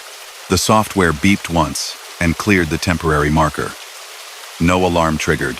No secondary sensors reported anything. She checked the logs. The system had recorded the contact as a weak, intermittent return, likely atmospheric interference. Lena sat back, listening to the hum of the electronics. Somewhere in the walls, a piece of metal pinged as it expanded or contracted in the cold. She wrote the time on a scrap of paper. 3:33. Habit. More than anything. By morning, it was one more small anomaly filed away in her mind with all the other oddities of a lonely duty station. Mysterious thumps in empty hallways, unexplained shadows when the generator lights flickered. The second night, it happened again. She followed the same routine. Coffee from the small machine in the corner. Systems check. Long stretches of nothing. Occasional transmissions. The world reduced to circles on a screen and numbers gliding along their edges.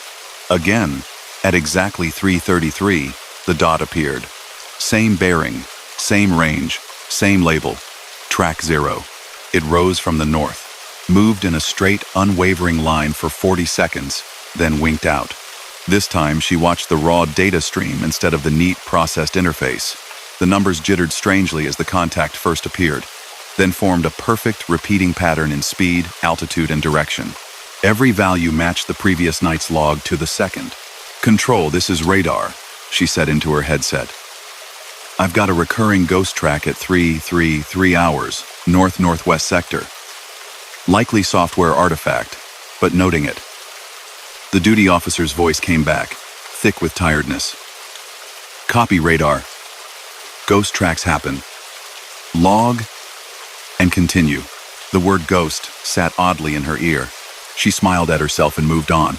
She had been trained on stories of radar anomalies, reflections off layers of warm air, birds that appeared huge at certain angles, even other stations' beams bouncing off the atmosphere and coming back as confusing echoes. Still, that night, when she stepped out of the dome and into the brittle, frozen air for a moment of fresh cold, she found herself turning instinctively toward the north. There was nothing. Just the long, dark slope falling away into deeper darkness, and beyond that, the unseen ice and ocean. On the third night, she came prepared. She placed a small pocket recorder next to the console, its red light winking. She opened a text window where raw binary stream from the radar's receivers scrolled in long columns. She aligned timing markers, set triggers. At 3:32, the dome felt quieter than usual, as if the wind outside had taken a breath. When the time clicked over to 3:33, the dot bloomed on the screen. Track 0. This time, as it appeared, a faint hiss brushed her earpiece. Not the usual background noise, something softer, broken, like a breath or a half-formed syllable. She adjusted the headset, thinking maybe it was the operations building calling. Silence. No indicator light flashing. The comms panel remained blank. On the raw data stream, rows of numbers changed rapidly. Beneath them, deep in a technical menu most operators never needed to look at, a line of text appeared in a font she didn't recognize, as if some buried part of the system had suddenly woken up.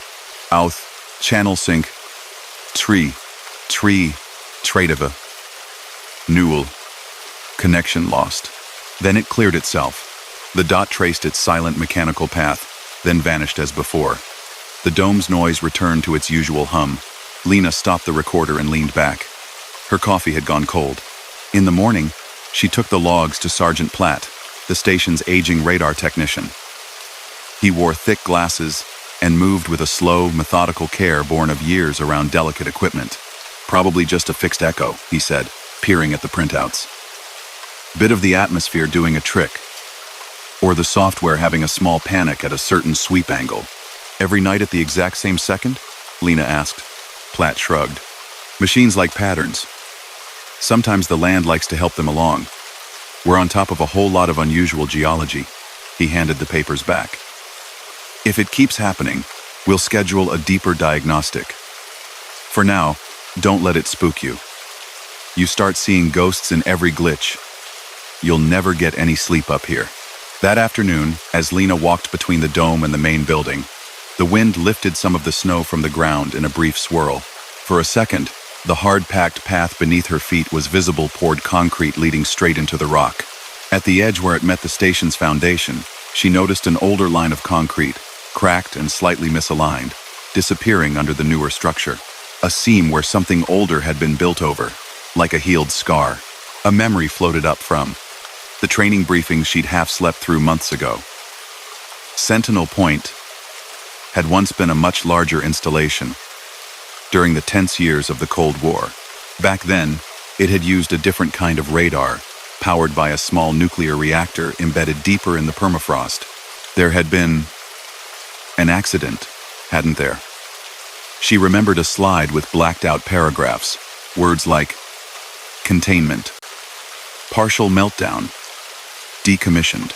The current surface buildings, she knew, were built over the remains. Some of the old tunnels were sealed. Others, officially, no longer existed.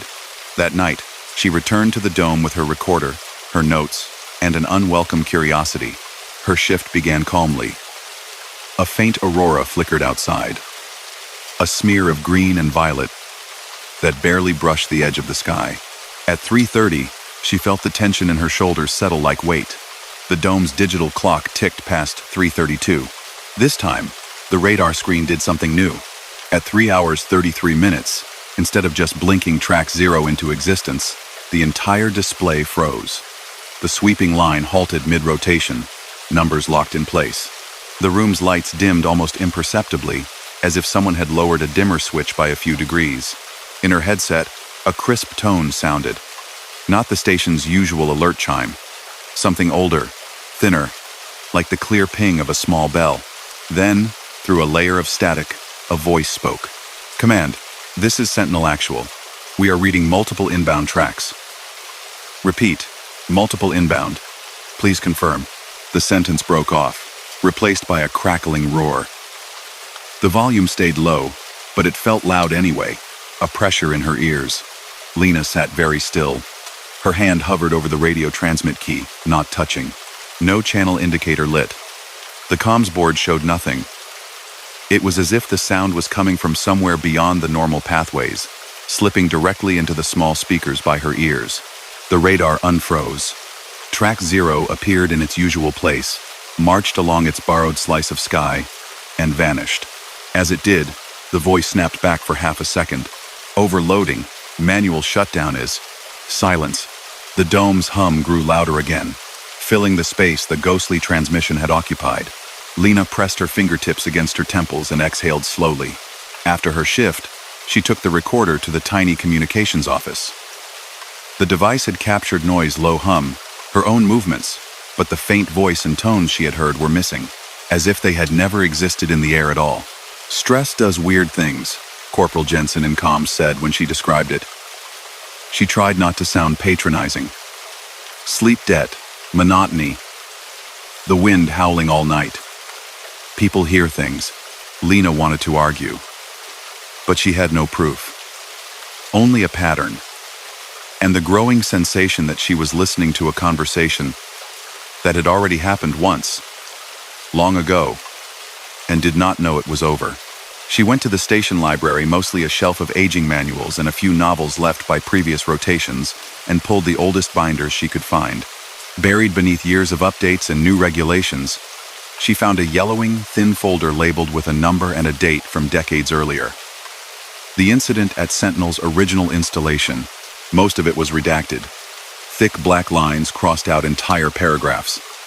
But some details remained. A heavy storm, a geomagnetic event.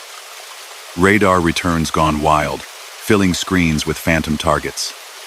The system had begun to feed false attack warnings down the chain in bursts, confusing other stations.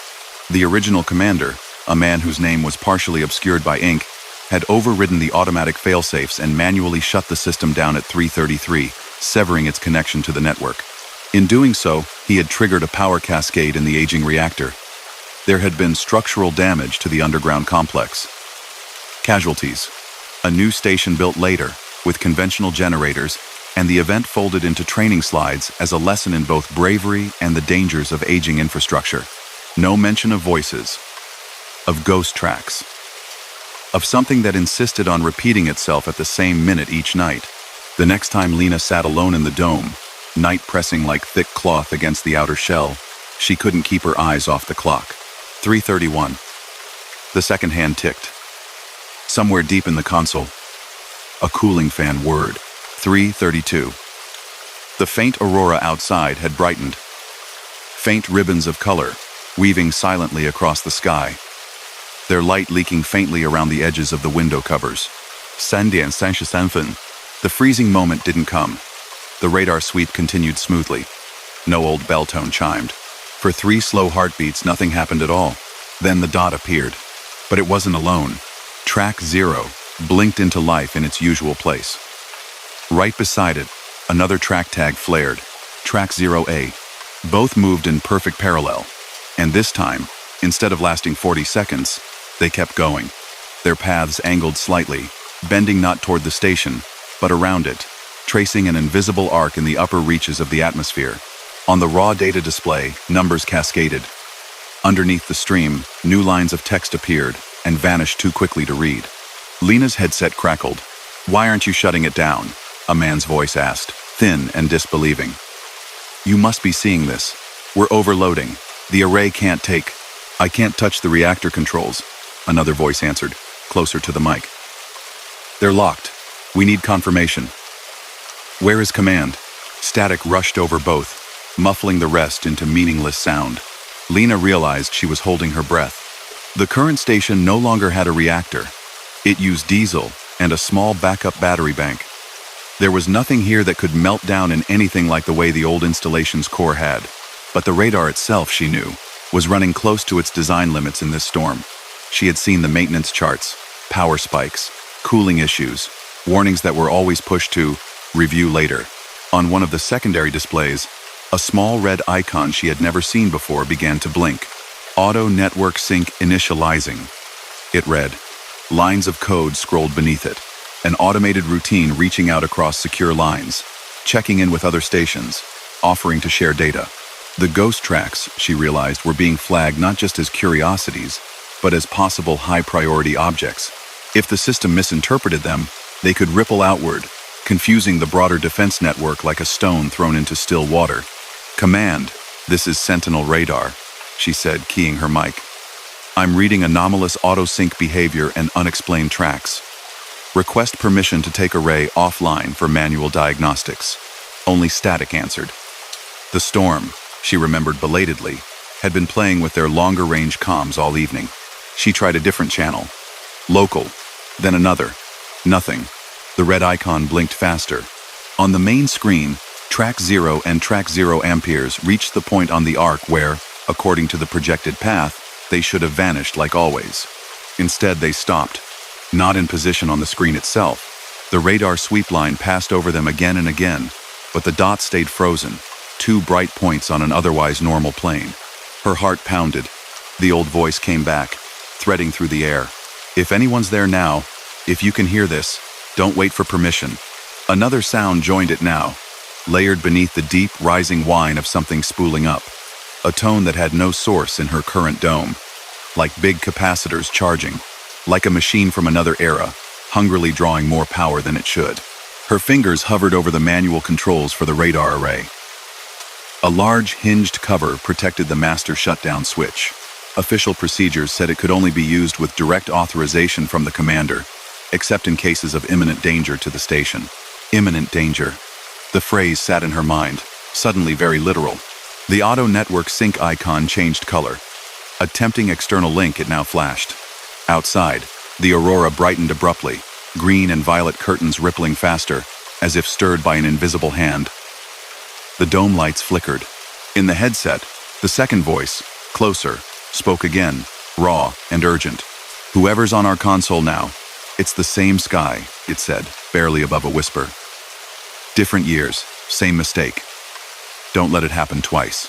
She saw in that moment, not clearly but as a sharp impression, a control room like hers but not.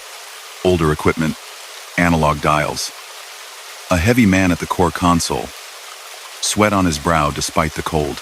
The smell of hot metal. A warning klaxon that had just begun to sound before someone cut its power. Her own hand, distant in her awareness, flipped the cover up. The red switch for manual RA shutdown waited beneath, solid and cold under her sweating fingertips. She thought of procedure, of reports, of lectures about not taking systems offline lightly. She thought of the phrase in the old incident report. Manual shutdown at 3:33, possibly prevented wider escalation. The radar's humming seemed louder now, a throb beneath her seat, throbbing in time with her own pulse. She pulled the switch. The world inside the dome lurched. The main display went black in an instant, its glow vanishing, leaving afterimages hovering in her vision. The sweep line disappeared. The dots, the lines, the text all gone. The hum beneath her feet faded into a low mechanical sigh as relays tripped and circuits opened. Fans spun down. In her headset, the layers of sound fractured. For half a heartbeat, the roar of static swelled, full of half voices, half words, a building pressure like a held breath at the moment before a shout. Then, as quickly as flipping a page, it stopped. Quiet took its place. Not absolute, she could still hear the faint, higher-pitched whir of emergency cooling pumps kicking in. The distant thud of the wind against the dome, but compared to the thick sonic weight of the previous moment, it felt like someone had opened a window. The aurora's glow slipped out of the gaps in the covers, softer now. On her console, the auto network sync icon blinked once, feebly, then died. The only lights left were the small, steady indicators of backup power and life support. Her headset crackled. "Radar, this is Ops." The duty officer's voice cut through, too loud and too real, after the strange, otherworldly murmur. "We just lost your feed. We're getting power fluctuations on our end. What's going on up there?" Lena swallowed, her throat dry. "Ops, this is Radar. I observed anomalous auto-sync behavior and unexplained ghost tracks. I manually shut down the array under emergency authority to prevent possible false data propagation." There was a long pause. "Understood," Ops said finally. "Stay put. Tech team is on their way." Platt arrived 10 minutes later, bundled in a parka over his coveralls, his glasses fogging in the sudden warmth as he stepped inside.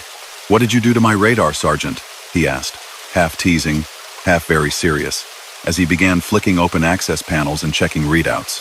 Together, they brought the system back online slowly, step by step. The main power buses stabilized. The screens glowed to life one by one. The cooling systems hummed at their usual pitch. "Whatever that storm did to the ionosphere," Platt muttered, "it did not play nice with our software. Your shutdown probably saved us from a hard crash. Maybe worse." He pointed to a log Lena hadn't seen yet. During the minutes leading up to 3:33, a series of unseen processes had triggered deep in the system, trying to push the station into a higher automation mode that had been installed but never fully tested. "Someone pushed this update without telling me," Platt grumbled. "It was supposed to stay dormant. If it had activated while we were blind from interference..." He shook his head. "You did the right thing, even if the paperwork will be a headache." That night, when she finally lay in her narrow bunk, Lena stared at the ceiling for a long time, listening to the creaks and sighs of a building surrounded by snow. She thought of the voices, of the words, same sky, different years.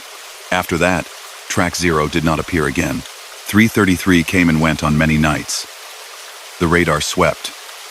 It found planes, birds, weather systems. It did not find the recurring dot at the edge of the world.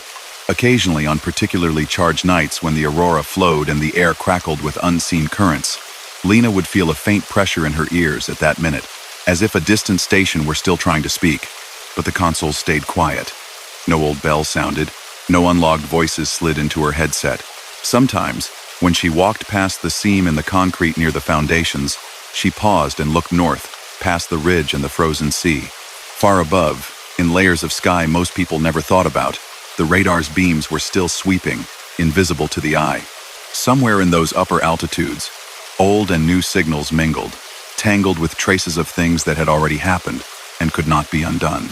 Somewhere, in a version of the station that no longer existed, a commander with tired eyes might have heard an echo in his own headsets and wondered if someone decades away was listening to him struggle. If so, Lena hoped that for at least one cycle of that repeating moment, the weight had lessened. That whatever lay under the initials and redactions in the old file had known, however briefly, that their warning had finally been heard the way it was meant to be. And whenever a new arrival on the hill complained about the boredom of night shifts in the dome, she simply smiled and said, "Watch the clocks. Listen carefully between the normal sounds. And if you ever feel like the station is trying to tell you something at the same time every night, don't ignore it." Story number 5. The old hospital sat on the edge of the ruined city like a monument to every bad day it had ever seen. The outer walls were riddled with old impact marks and patched over cracks. Ivy crawled up one side where the city had begun, tentatively, to reclaim its dead spaces. In daylight, it looked tired more than anything else. At night, when the generator lights hummed and the rest of the neighborhood went dark, it looked awake. The army had taken it over during the 3rd month of the peacekeeping mission. It was one of the few structures with solid foundations and an intact basement. The lower floors became a field hospital and command post.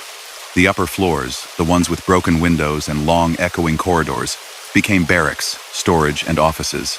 The locals did not like it. When asked why, they said the same thing, in different ways. Too much happened there, an old shopkeeper told a lieutenant one afternoon, nodding toward the bulk of the building. It remembers. Sergeant Cole, assigned as a military policeman to the hospital detail, had heard a dozen variations of that phrase by the time he pulled his first overnight inside. He did not think much of it. Buildings did not remember anything. People did. His shift started at 22. He signed his name in the log at the security desk near the old main entrance, checked his sidearm, his flashlight, his radio, and climbed the stairs to the upper wards. The hospital had 8 floors according to the original plans. Now, only 6 were officially in use. The first 3 bustled at all hours: patients, medics, stretcher teams, the constant beeping of monitors and hiss of oxygen. The 4th and 5th were offices and sleeping quarters. The 6th was half storage, half unused rooms full of dusty equipment too bulky to move down narrow stairwells. The 7th and 8th floors had been written off after the last war. They had taken heavy damage. Fires, partial collapses. Parts of the ceiling were unstable. The engineers had bricked the stairwell doors to those levels and welded a plate over the elevator buttons above. 6. Nothing up there but broken plaster and bad memories, one medic said when someone asked. Command doesn't want anyone breathing that dust. Cole's assignment that night was simple. Corridor watch on the 5th floor, then rounds up and down between the 4th and 6th, making sure no one wandered where they shouldn't. It was a quiet job, if dull. He didn't mind. The 5th floor corridor had once been a row of private rooms. Now most of the doors were propped open.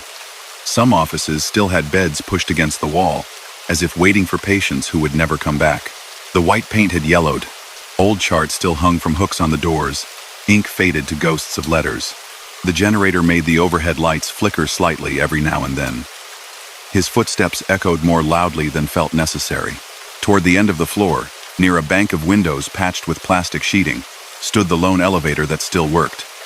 It had been inspected, reinforced where possible, its cables tested and retested. A laminated sign reminded people to use the stairs if they could. The lift was reserved for stretcher cases and heavy loads. Cole paused at its doors out of habit, checking that no unauthorized floor selections had been taped over. The panel beside it lit up a soft orange, 1 to 6. Where the 7 and 8 buttons had once been, there was only smooth metal. The weld marks showed faintly beneath the paint, a small, ugly scar. He moved on. The shift blurred into the usual rhythm. Slow pacing up and down the corridor. Brief nods exchanged with passing staff. Radio check-ins. Every hour. Sometime after midnight, the hospital quieted. The murmur of voices from the lower floors thinned.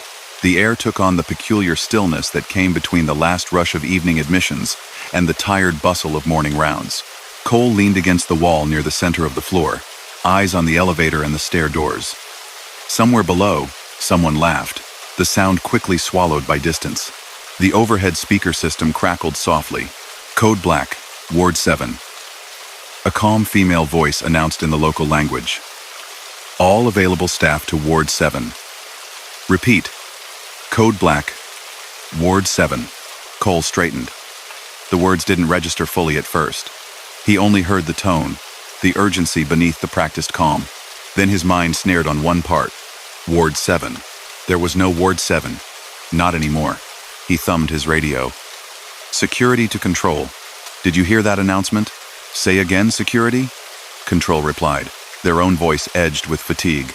PA system just called a code black on Ward 7, Cole said. Can you confirm if that was an error? There was a pause, the faint click of someone turning their own speaker up. Negative, security. Our PA panel is quiet. No announcements made from here in the last hour. I heard it over the ceiling speakers. Could be a feedback click from the old wiring, Control said. You know how this place is. Mark it in the log. Let us know if you hear it again. Cole lowered his radio and looked up at the nearest speaker grill. It stared back, a reddened circle in a stained tile. He waited. 10 minutes passed. No further announcements came. No one came pounding up the stairs or rushing down the corridor. The hospital's normal night noises resumed their cautious routine. Eventually, he filed it mentally, with all the other quirks of aging infrastructure. Old wires. Crossed connections. Nothing more. On his next scheduled round, he took the stairs down to the 4th floor. As he pushed the heavy fire door open, he almost ran into a nurse in scrubs, moving quickly but not in a panic. Sorry, he said, stepping aside. She blinked at him as if surprised. Did you just come from upstairs? Yeah? 5th floor. Any problem? Her gaze flicked upward briefly. I thought I heard the elevator. Must have been wrong. Then she shrugged and moved on. Back on the 5th floor, he found everything as he had left it. The corridor, the closed doors. The elevator, sitting at its place, a dull red 5 lit on its panel. He told himself again it was nothing. He did not notice then that the floor indicator above the elevator, an old mechanical display with numbers on a rotating drum, flickered once between 5 and 7 before settling back. The second night, the announcement came earlier. Cole's shift had just begun. He had barely signed in and climbed to his post when the overhead speaker crackled like someone had coughed into it. Code Black, Ward 7, the same calm female voice said. Multiple incoming. All staff to Ward 7. This time, the intensity in the recorded words was even clearer. Whoever had originally spoken that phrase had meant it from the gut. Cole stared at the speaker. Control. Did you really not hear that? Security. We're still not transmitting anything. Control replied, sounding more awake now. We just checked our logs. No PA activation. Must be an old message looping, Cole said. Maybe from before we got here. Those systems were replaced when we moved in, Control answered. The old panels were ripped out. Only the building's physical speakers stayed. What you're hearing isn't coming from our end. That settled in the back of his mind like a weight. He decided, as the hours passed, not to mention it to anyone else on shift. There was a fine line between reporting possible issues and sounding like someone who was letting the building get under their skin. On the 3rd night, curiosity got the better of him. He positioned himself by the elevator at the start of his watch, leaning against the opposite wall, notebook in hand. The indicator above the doors glowed a steady one, showing the lift was parked on the ground floor. At 2340, the speaker popped. Code Black, Ward 7, the voice said again. Closer, somehow, as if the speaker above his head and the ones on the other floors spoke in unison, the sound folding together into something almost 3-dimensional. This time, as the announcement ended, a soft chime dinged from the elevator, the same tone that sounded when it arrived at a floor. Cole looked up sharply. The number above the lift shifted. It rolled with a faint clicking sound past 1, 2, 3. Then stopped. On 7. There was no button for that floor anymore. There was no power routed to it. The cables, according to the engineers, had nothing to attach to beyond the 6th. Yet the old drum display stayed there, showing 7 in faded black on yellowed background. His radio weighed suddenly heavy on his shoulder. Control. Elevator indicator just jumped to 7, he said. Any maintenance going on down there? Negative, Control said promptly. We show the car at ground level, doors closed, no movement. I'm staring at 7 on the display, Cole said. Probably a stuck gear, Control replied. We'll check it in the morning. Don't use the lift until then. As if on cue, the elevator doors slid open with a soft hiss. The interior was dimly lit, the fluorescent panel on the ceiling humming. The floor was clean, the corners empty, just as they always were. No breeze escaped, no unusual smell, just the faint scent of disinfectant and metal. Cole stood very still. The LED panel inside the elevator that normally showed the current floor was dark. Above the doors, however, the mechanical indicator continued to display 7. He stepped forward, slowly, until he stood in the doorway. The car hummed, a barely there sensation under his boots. He reached inside and pressed the 5 button, just to test. The plastic disc clicked softly under his finger. Nothing happened. The elevator neither closed its doors nor shifted. For a long moment, the 5th floor corridor remained utterly silent. Then, from somewhere very far overhead, he thought he heard another chime. The soft sound echoed in a way that suggested a long shaft and high ceilings. He withdrew his hand. Control, he said, voice low. Please confirm. Are there any active lines to the upper floors in this elevator shaft? Negative, Control said again, slower this time. Power lines are cut at 6. That's on paper and on the boards. Why? Because it feels like it's waiting, he said before he could catch himself. He stepped back. The doors of the elevator whispered shut. The indicator flipped back down past 7, settling on G. For the rest of his shift, he avoided standing directly in front of the lift. The next day, he found one of the engineers in the makeshift workshop on the 2nd floor. Lieutenant Anika Bohm was a practical woman, face always smudged with dust, her hair tied in a severe knot. Elevator display stuck, huh? She said when he described it, sketching a little square on a notepad to illustrate the drum.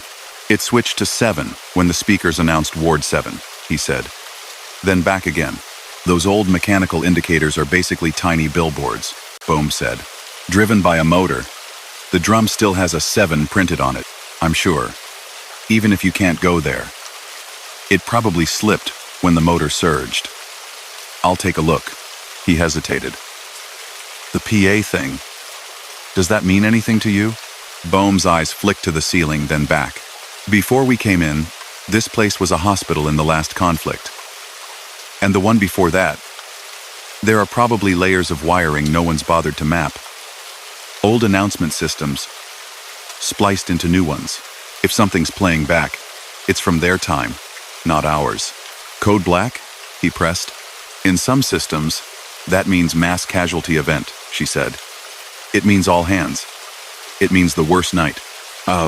She set her pen down and folded her hands, thinking. Look, she said. We've all heard things in this building. Carts rattling when there's no one in the hall. Doors creaking upstairs that shouldn't even be able to move. Don't let it live in your head. Report what you saw. Let us worry about the wiring. That evening, the engineers shut down the elevator for 2 hours, opened panels, checked motors, shook their heads, and cleaned contacts. They declared it safe, but recommended limiting use even more. Cole started his watch with a flashlight beam playing lightly along the walls, as if he could erase lingering shapes with it. The PA remained quiet for most of the night. The 5th floor was unusually still.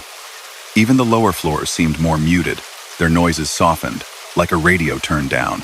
Shortly after 2, when his mind had begun to drift, the announcement returned. Code black, Ward 7. This time, there was something different in it.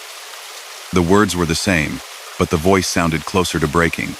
A slight tremor under the scripted calm, the sort of tone someone had halfway through a very long, very bad shift.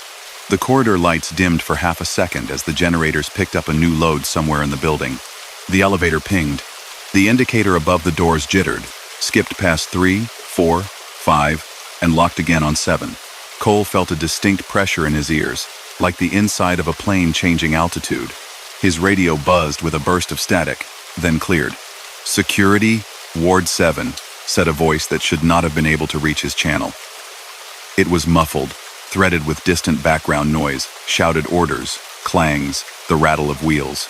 We need you at the lifts. We've got families trying to come up. They can't. They're stuck down there. He froze. Repeat that, he said automatically. Stairs are blocked. The voice said again, more urgent. We need that elevator working. We have to get them to Ward 7 now before the next. The rest dissolved into a wash of overlapping sound. Cries. Metal.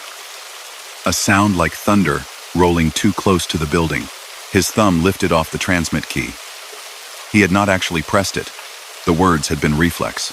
Control, did you copy that? He asked. Copy what? Control replied. All I heard was you saying, repeat that. You okay up there, Sergeant? He swallowed. Yeah, just thought the radio cut weird. Ignore it. He knew he should step away from the elevator. He knew, logically, that nothing at all good could come from indulging something that tugged at him in exactly this way. Instead, he found himself standing in front of the doors, staring at the glowing 7 on the panel. The car arrived again with its quiet, obedient chime. The doors slid open. This time, the interior did not look quite the same. The light was dimmer, tinged slightly green as if filtered through old glass. The corners of the car seemed deeper. There was a faint smell he recognized from downstairs, the mixture of antiseptic, metal, and the warm human scent of too many people in tight spaces for too long. The floor indicator inside the car showed nothing. Dark. Above the doors, 7 looked almost freshly painted. He stepped 1 foot inside. The air felt cooler there, as if the car were connected to a different system of currents than the corridor. His radio hissed, not quite picking a channel. Hurry, someone said, very, very faintly. Cole took another step. The hospital around him seemed to recede, its familiar hum replaced by another, a low, tense rhythm of busy movement. He could almost hear it more in his chest than in his ears. Heart monitors beeping, trolleys clattering, people trying very hard to keep their voices even.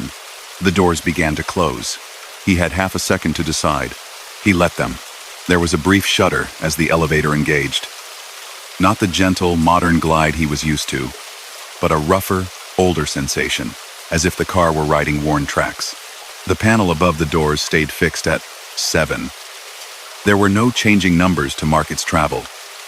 It simply moved, humming, through a shaft that suddenly felt taller than the building he knew. His radio stayed silent. His flashlight beam wobbled slightly on the car's far wall, painting it with a thin, high arc of light. After what felt too long for a simple floor change and too short for anything else, the movement stopped.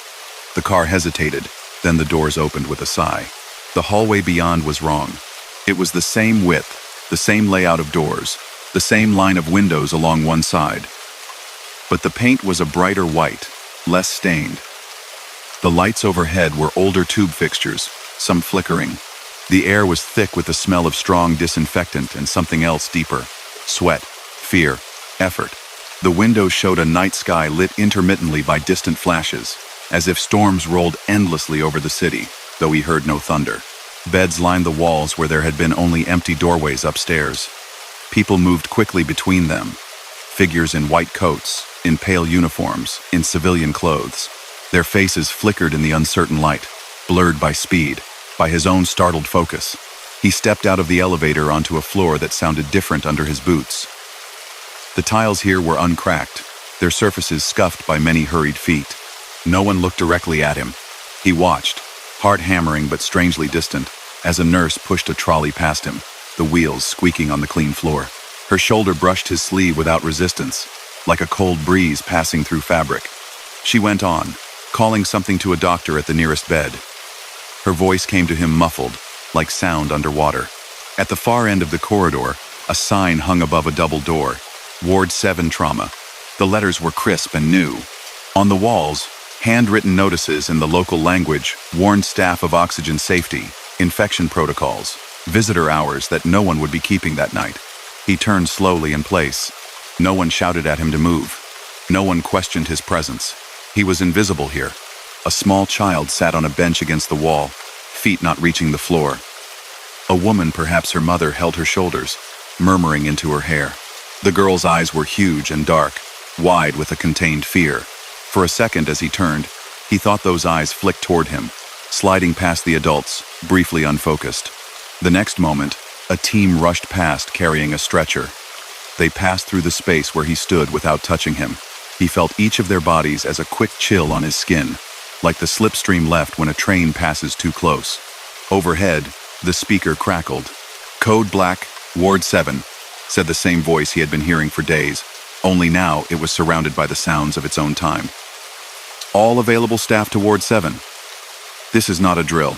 An alarm began to bleat in the distance, a pulsing tone that made his chest feel tight. On a counter beside the nurse's station hung a clock. Its hands pointed to a time he didn't recognize, the numbers slightly different from the modern one in his pocket. Yet as he watched, the minute hand ticked over. He knew, without seeing, which hour it was. He backed slowly toward the elevator. No one turned. No one stopped him.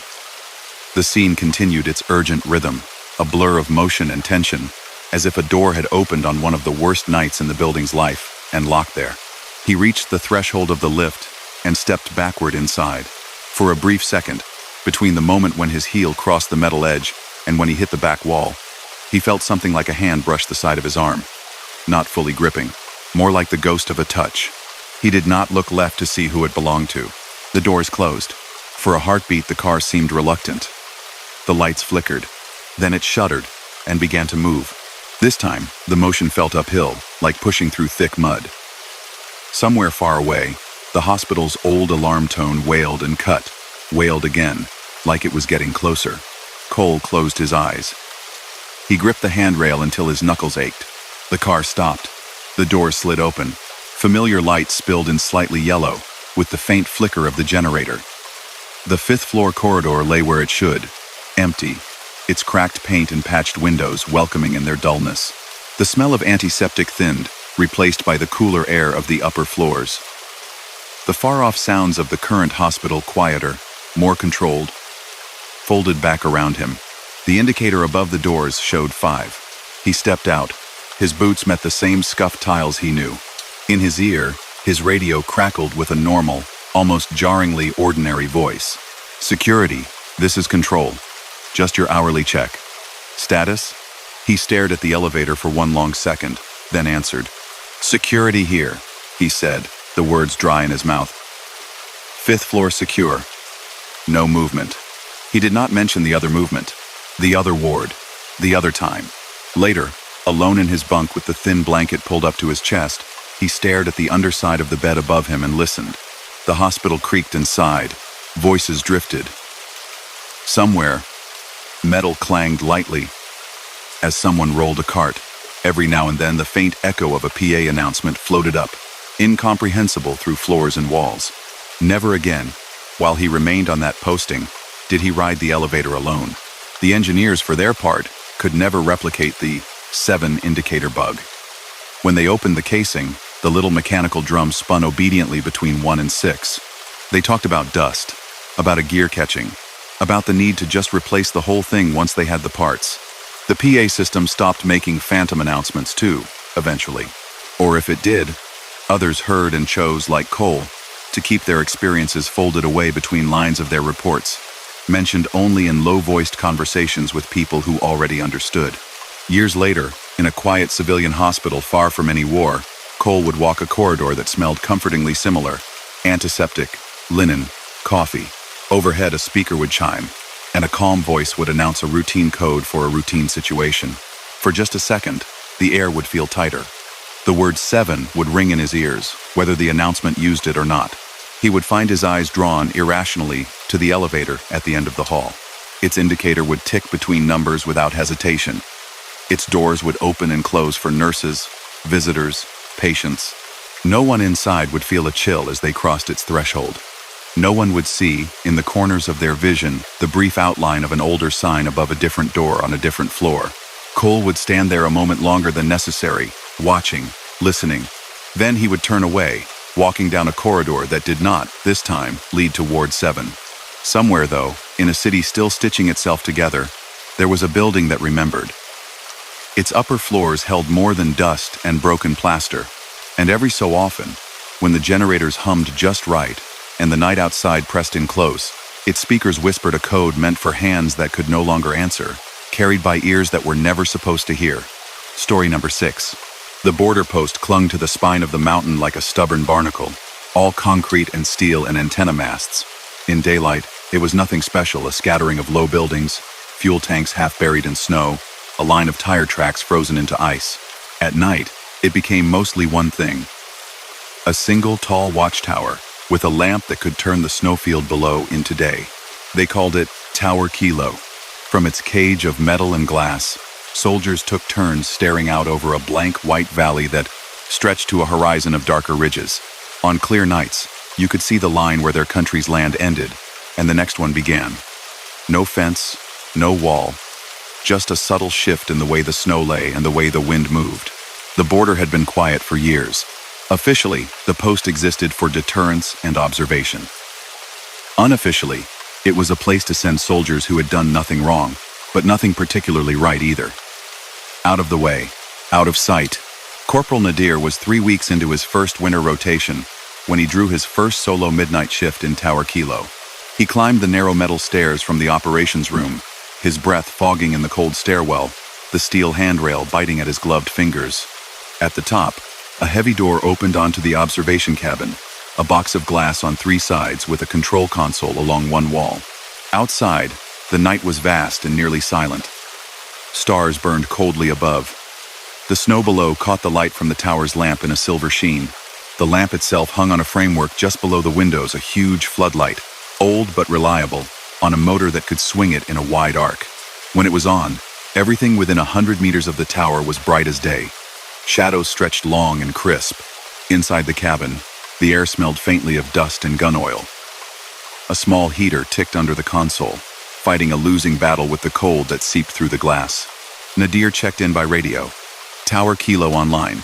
Visual clear. No activity. The reply from the operations room was bored, but attentive. Copy Kilo.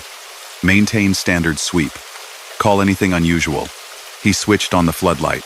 The world outside flared. Snowfields, drifts, the edge of the plowed access road. The shadow of the tower itself reached out toward the valley, like dark spokes. And there, at the base of the tower, another shape appeared, his own. It was huge. His body, multiplied by the angle of the light, stretched tall and thin across the snow. Arms slightly bent as he stood with hands near the console. It reached almost to the first line of low marker poles that denoted the safe boundary of the cleared area. He watched it for a moment the way people watch their own reflection in a window idly, without much thought. It matched him. When he shifted his weight, it leaned. When he raised his right hand to scratch his neck, the shadow's right hand did the same. Satisfied, he turned his attention to the valley. The routine was simple. Sweep the lamp slowly in an arc from left to right, then back again. Let the beam run over snow ridges, over patches of rock, over the darker blotches of scrub that had somehow survived the altitude. Anything that did not belong a vehicle, a person, an unusual movement would stand out. The rest of the time, he listened. Wind. The distant, nearly inaudible churn of the diesel generators. The occasional crack as the tower's metal frame adjusted minutely in the cold. The first hour passed without incident. At some point, he reached for his canteen. As he did, he glanced down again at his shadow below. More out of habit than intention. It stared back, or it seemed to at least. Its head, a small dark oval on the long stretched form, was turned precisely in his direction. That was normal. His own head was turned downward. But then, as he raised the canteen to his mouth, he noticed it. The shadow's hand moved a fraction of a second too late. He frowned. He drank, set the canteen down, and tried again.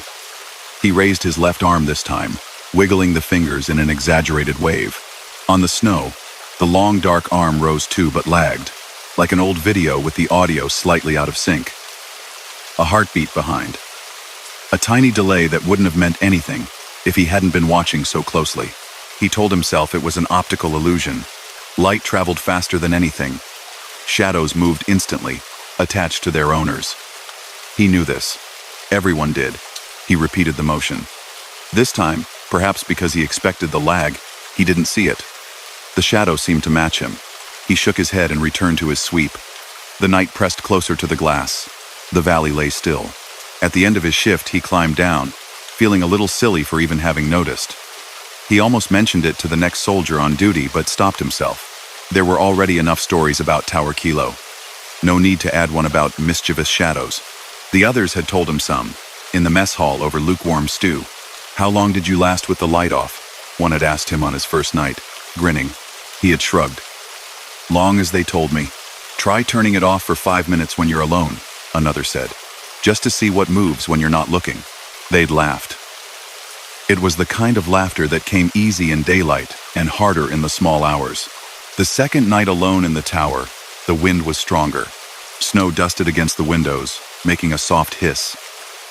The floodlight's beam caught tiny flakes swirling in its path, turning the air itself visible. Nadir wrapped his jacket tighter and stood closer to the heater. He switched the lamp on and did a quick scan. Nothing. His shadow fell long again, its head just brushing the faint line of footprints left from the previous day's patrol around the tower's base. He tried not to look at it. He failed. When he finally let his eyes drop to the snow, the shadow was facing sideways, one dark arm extended toward the right, pointing. He was not. He was standing square to the console, both of his hands resting flat on its edge. A breath caught in his throat. He lifted one hand very slowly, watching both his real fingers and the dark shape below. The shadow's arm rose too, but it did not return to the position it had been in, pointing to the right. That posture, it seemed, belonged to something else. "Must be my eyes," he said aloud, if only to hear a human voice. He swung the lamp manually toward the direction the shadow had indicated. The beam washed over the valley slope, sliding across snow formations like waves. It illuminated boulders, small outcroppings, the faint suggestion of an old path where snow had packed harder. Nothing moved. He swept it back and forth twice, just to be sure. No changes. No tracks. No flash of reflected metal. After a minute, he let the beam wander back to the default area. His shadow now matched him again, stretched, still, arms at his sides.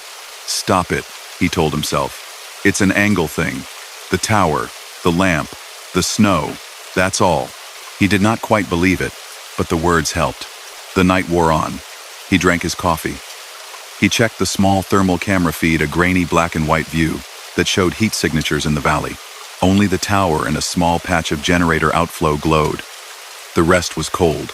Near the end of his shift, as he keyed his mic to report in, something flickered at the edge of his vision. His shadow's arm had lifted again, this time up, as if it were waving at someone far away. He did not wave. He did not move at all. He stared at the dark shape, his eyes tracing the outline of the arm, the subtle curve of the elbow, the hand. It held that posture for several long seconds. Then, slowly, smoothly, it lowered back to match him. His skin prickled.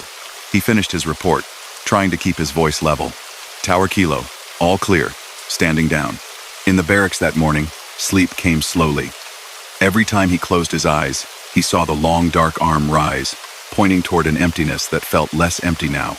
On the third night, he brought the subject up indirectly. He and Sergeant Miles, the older non-commissioned officer in charge of the post, sat smoking near the fuel tanks at dusk, watching the last orange smear of sun fade behind the ridges. "You ever notice anything strange about the light from the tower?" Nadir asked, exhaling a thin stream of smoke. Miles raised an eyebrow. "Strange how?" "Shadows," Nadir said, choosing the word carefully. "They look unnatural sometimes." Miles snorted softly. "It's a big lamp on a tall stick, angled down onto a curved slope. Shadows get stretched. You stand up there long enough, you start to think the mountain is trying to draw you into a picture." He flicked ash into the snow and looked toward the tower, expression shifting slightly. "Old-timers had a name for it," he added. "Said the mountain makes a second shadow for anyone who stays too long. One that wants to step where you shouldn't. Off the walkway, past the poles, over the edge. Did anyone?" Nadir began. Miles took another drag, then shrugged. "There was a fall, a few winters back. Guy went out for a cigarette during his watch, didn't clip into the safety line, wandered further than he should have. Snow gave way under him. They found him half buried at the bottom of a drift. Not pretty, but not a mystery either. Up here, you make one mistake. The place doesn't need ghosts to finish the job." He clapped Nadir on the shoulder. "Stick to the procedures. Don't stare at your own feet too much. Keep your eyes on the valley, not on whatever your brain wants to invent between you and it. That night the wind dropped. The air felt almost perfectly still, heavy in the way it sometimes did before a storm. Nadir climbed to the tower with a little more reluctance than usual. The metal steps rang under his boots. The small heater under the console seemed weaker. He turned on the floodlight. His shadow unrolled across the snow, long and thin, reaching beyond the first line of poles. He kept his focus on the valley as best he could. He swept the lamp. He checked the thermal feed. He reported in on schedule. Still, there were moments when his eyes drifted down, drawn by a quiet magnetism. Once, he caught the shadow standing with one foot slightly forward, as if leaning into a step. He hadn't moved his own foot. He shifted his weight deliberately back, then forward, watching to see if the dark outline mirrored him. It did. But only after a fraction of a delay that, once seen, could not be unseen. He thought of speaking into his radio. "Does anyone else see this?" he imagined saying. But what answer could anyone give? They were in rooms without windows. Only he had this particular view. Halfway through the night, thin clouds began to slide across the stars. They dulled the sky to a gray-black, muting the reflections on the snow. The floodlight flickered once, then steadied. From somewhere far off in the valley, a faint grinding sound reached the tower. A small avalanche, perhaps, or rocks shifting beneath a crust of ice. He swung the lamp in that direction out of reflex. The beam found nothing but a fresh scar on a distant slope, a line where smooth white had been disturbed. As he swept back, the light passed over his own tower's shadow. For a heartbeat there were two. His, familiar, a long-stretched form anchored to the base of the structure. And beside it, slightly behind, a second shape, similar in outline, but not identical. Shoulders broader, head held at a different angle, arms bent in a posture that didn't match any way he was currently standing. Then the beam moved again, and the second shape was gone. He stopped the sweep abruptly, brought it back. Nothing. Only his own dark outline, solitary on the snow. His mouth tasted of copper. He swallowed hard. "Control. This is Tower Kilo," he said, forcing his voice steady. "Any patrols scheduled near my position? Anyone on the slope?" "Negative, Kilo," came the answer. "You're alone up there. Why?" "Thought I saw extra movement near the base," he said.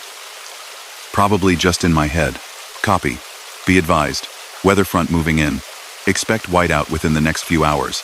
Keep the light steady. We'll be relying on you if anything moves down there." He acknowledged and set the floodlight to a fixed angle that covered the immediate approach to the tower and the first stretch of valley beyond. Snow began to fall. At first, it was sparse, individual flakes winking in the beam. Then it thickened, a soft, constant drift that swallowed distance and made the world beyond the tower's halo disappear. The beam now ended in a wall of white about 50 meters out. Beyond that, nothing but swirling gray. The radio crackled. "Weather updates?" A brief message from a logistics truck, powering up in the motor pool. A joke, traded between two bored operators. Inside the tower, time blurred. At some point, his eyelids grew heavy.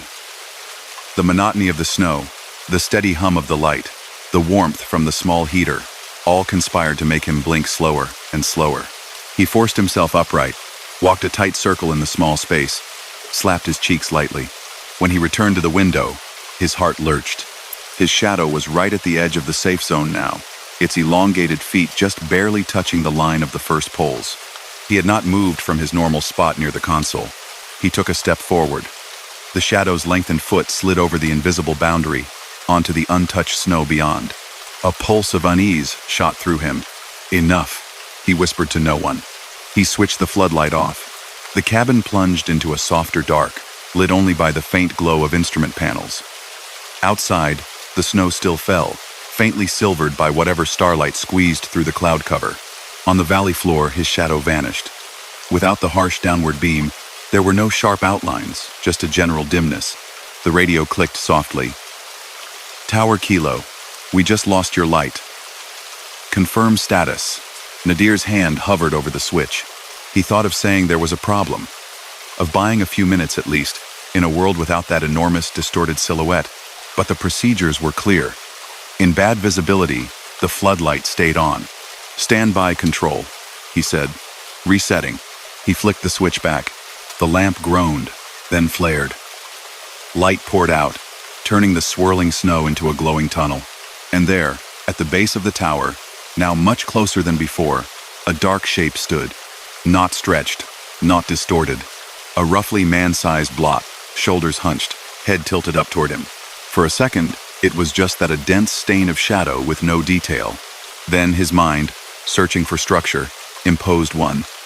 Arms, legs. A hint of a face where no features could be. It raised one arm. Not toward the valley, not toward the poles, but straight up, at him. His breath hitched. He blinked hard. The shape did not disappear. He gripped the console so hard his knuckles ached. "This is light on snow," he told himself through clenched teeth. "This is fatigue playing tricks. This is nothing." The shape's upraised arm bent at the elbow, making a right angle, as if someone below were shielding their eyes from the glare while still trying to see him. His mind supplied another possibility. A salute. The radio crackled again. "Kilo, report. Your light flickered just now. Everything okay?" He tore his gaze away from the window. "Kilo here," he said. "We've got heavy snow, but systems are functioning. No movement in the valley." When he looked back, the shape was gone. Only his own long shadow remained, stretched harmlessly across the white, its outlines trembling slightly as the snow shifted under the beam. The rest of the shift passed in a tense, brittle quiet. He half expected the dark figure to reappear with every sweep. It did not. Only the usual shapes. The tower's legs, the safety poles, the endless surface. By dawn, the storm had thickened so much that the light reflected mostly from the air itself, a bright fog that left the world beyond a glowing blur. He descended the stairs on stiff legs, reported nothing unusual, and lay in his bunk staring at the underside of the mattress above until sleep finally took him. The next week, the weather worsened. Blizzard followed blizzard. Visibility dropped to a few meters at times. All patrols were suspended. The tower became even more important. It was the only way to see if anything moved at all near the post. Nadir took more turns in Kilo. So did others. Sometimes, coming off shift, he would pass a fellow soldier on the stairs and read in their expression a tightness that matched his own. Nobody spoke directly about the shadows. They complained instead about the cold, the boredom, the way the wind seemed to find new ways to whistle through every small gap. It was on the last night of the worst storm that anything finally happened.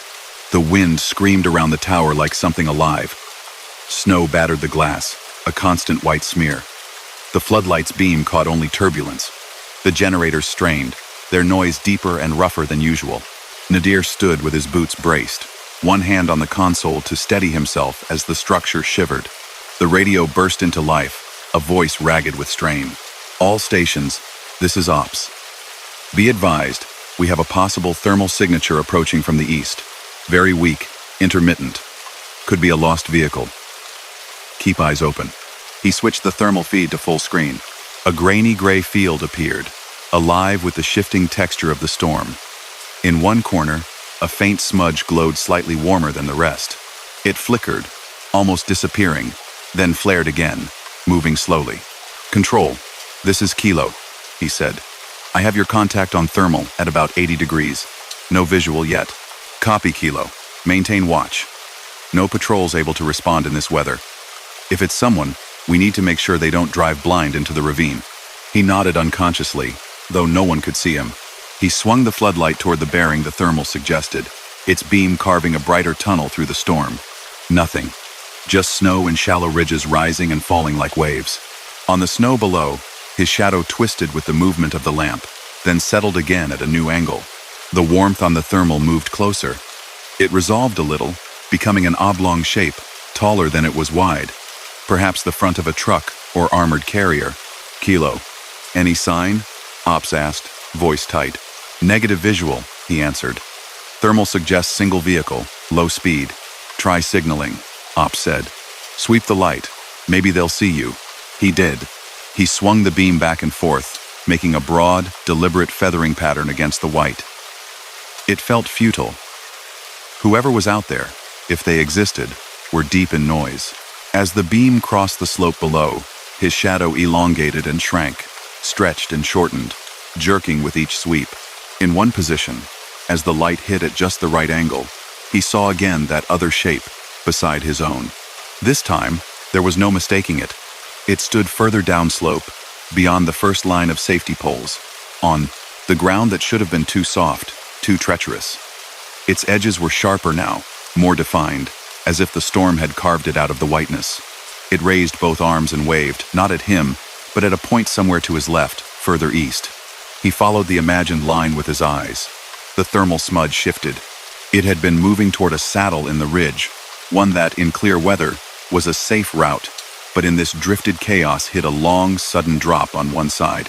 Now, the warmth tilted, changing heading, as if something had caught the driver's attention and made them turn. Nadir swung the lamp instinctively to cover that area. For a second, through the blowing white, the beam caught a darker shape, moving a boxy silhouette swaying, tires churning cautiously through deep snow. Visual, he said into the mic too quickly. Contact appears to be one light vehicle, heading adjusted south. They're avoiding the ravine. Copy. Keep them in sight as long as you can, Ops replied. There was relief in their tone. He watched, breath held, as the dim shape crawled along the safer path, then gradually faded into the storm again.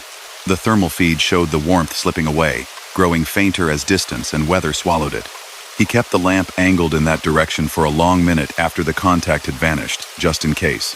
Then, slowly, he swung it back. The snow at the base of the tower was a constant, shifting sheet of white. His long shadow lay as it always did, attached to the base, stretched and trembling slightly. There was no second figure now. No hunched shape beyond the poles. Only untouched snow, where no one should have been able to stand. Lost them, he told Ops. But they were on the right heading. If they keep that line, they should hit our outer markers in 15 minutes. Understood, Ops said. We'll have a team ready at the gate. Nadir stood alone in the tower, listening to the storm, heart beating faster than any of this should have warranted. He wanted to tell himself that what he'd seen, both the vague glimpse of the vehicle and the impossible shape below, were tricks of light and stress layered on top of one another. He knew what he'd seen. Later, when the storm finally eased and word came up that a local supply truck had indeed staggered into the post half frozen, its driver claiming he'd been guided by a flashing light on the ridge just when he thought he was going the wrong way, Nadir thought of mentioning the other thing, the shape, the second shadow, the way it had waved, not to lure, but to warn. He didn't. In the reports, Kilo had simply maintained visual contact and adjusted signaling to direct the vehicle away from hazardous terrain. Procedures, training, equipment. No mention of the moment when the line between imagination and something else had blurred as easily as the horizon in a snowstorm. After that night, Tower Kilo felt different. The stories about the second shadow made the rounds again, updated now. Some said it tried to copy your movements so perfectly that if you stepped off the platform, it would drag you with it. Others claimed it walked the valley line at night, checking the poles when no one watched. Nadir learned to live with it. On later shifts, he would sometimes see small hesitations in his shadow, tiny delays that no one else looking casually would notice. He stopped trying to test it. He stopped turning the light off just to see the snow in softer tones. He did his job. He swept the valley. He watched for movement that belonged and movement that didn't. Sometimes, when the wind was just right and the snow lay very still, he would glance down and see, for a heartbeat, another long, dark form, a little way downslope, mirroring his stance, its head tilted at the same curious angle as his. He would nod, slightly, without quite knowing why. The form would seem to nod back, or perhaps that was only the way the beam trembled in the wind. Years later, far from that mountain, on a night when city lights painted ordinary shadows on ordinary walls, Nadir would find himself waking from a dream of long white slopes and a single, bright circle of light in the dark. In the dream, there was always a shape standing just at the edge of that circle, neither entirely his reflection nor entirely separate. Not reaching for him, not beckoning, just there. Watching the same empty valley with the same quiet patience, night after night, long after the tower's lamp had finally been turned off for good.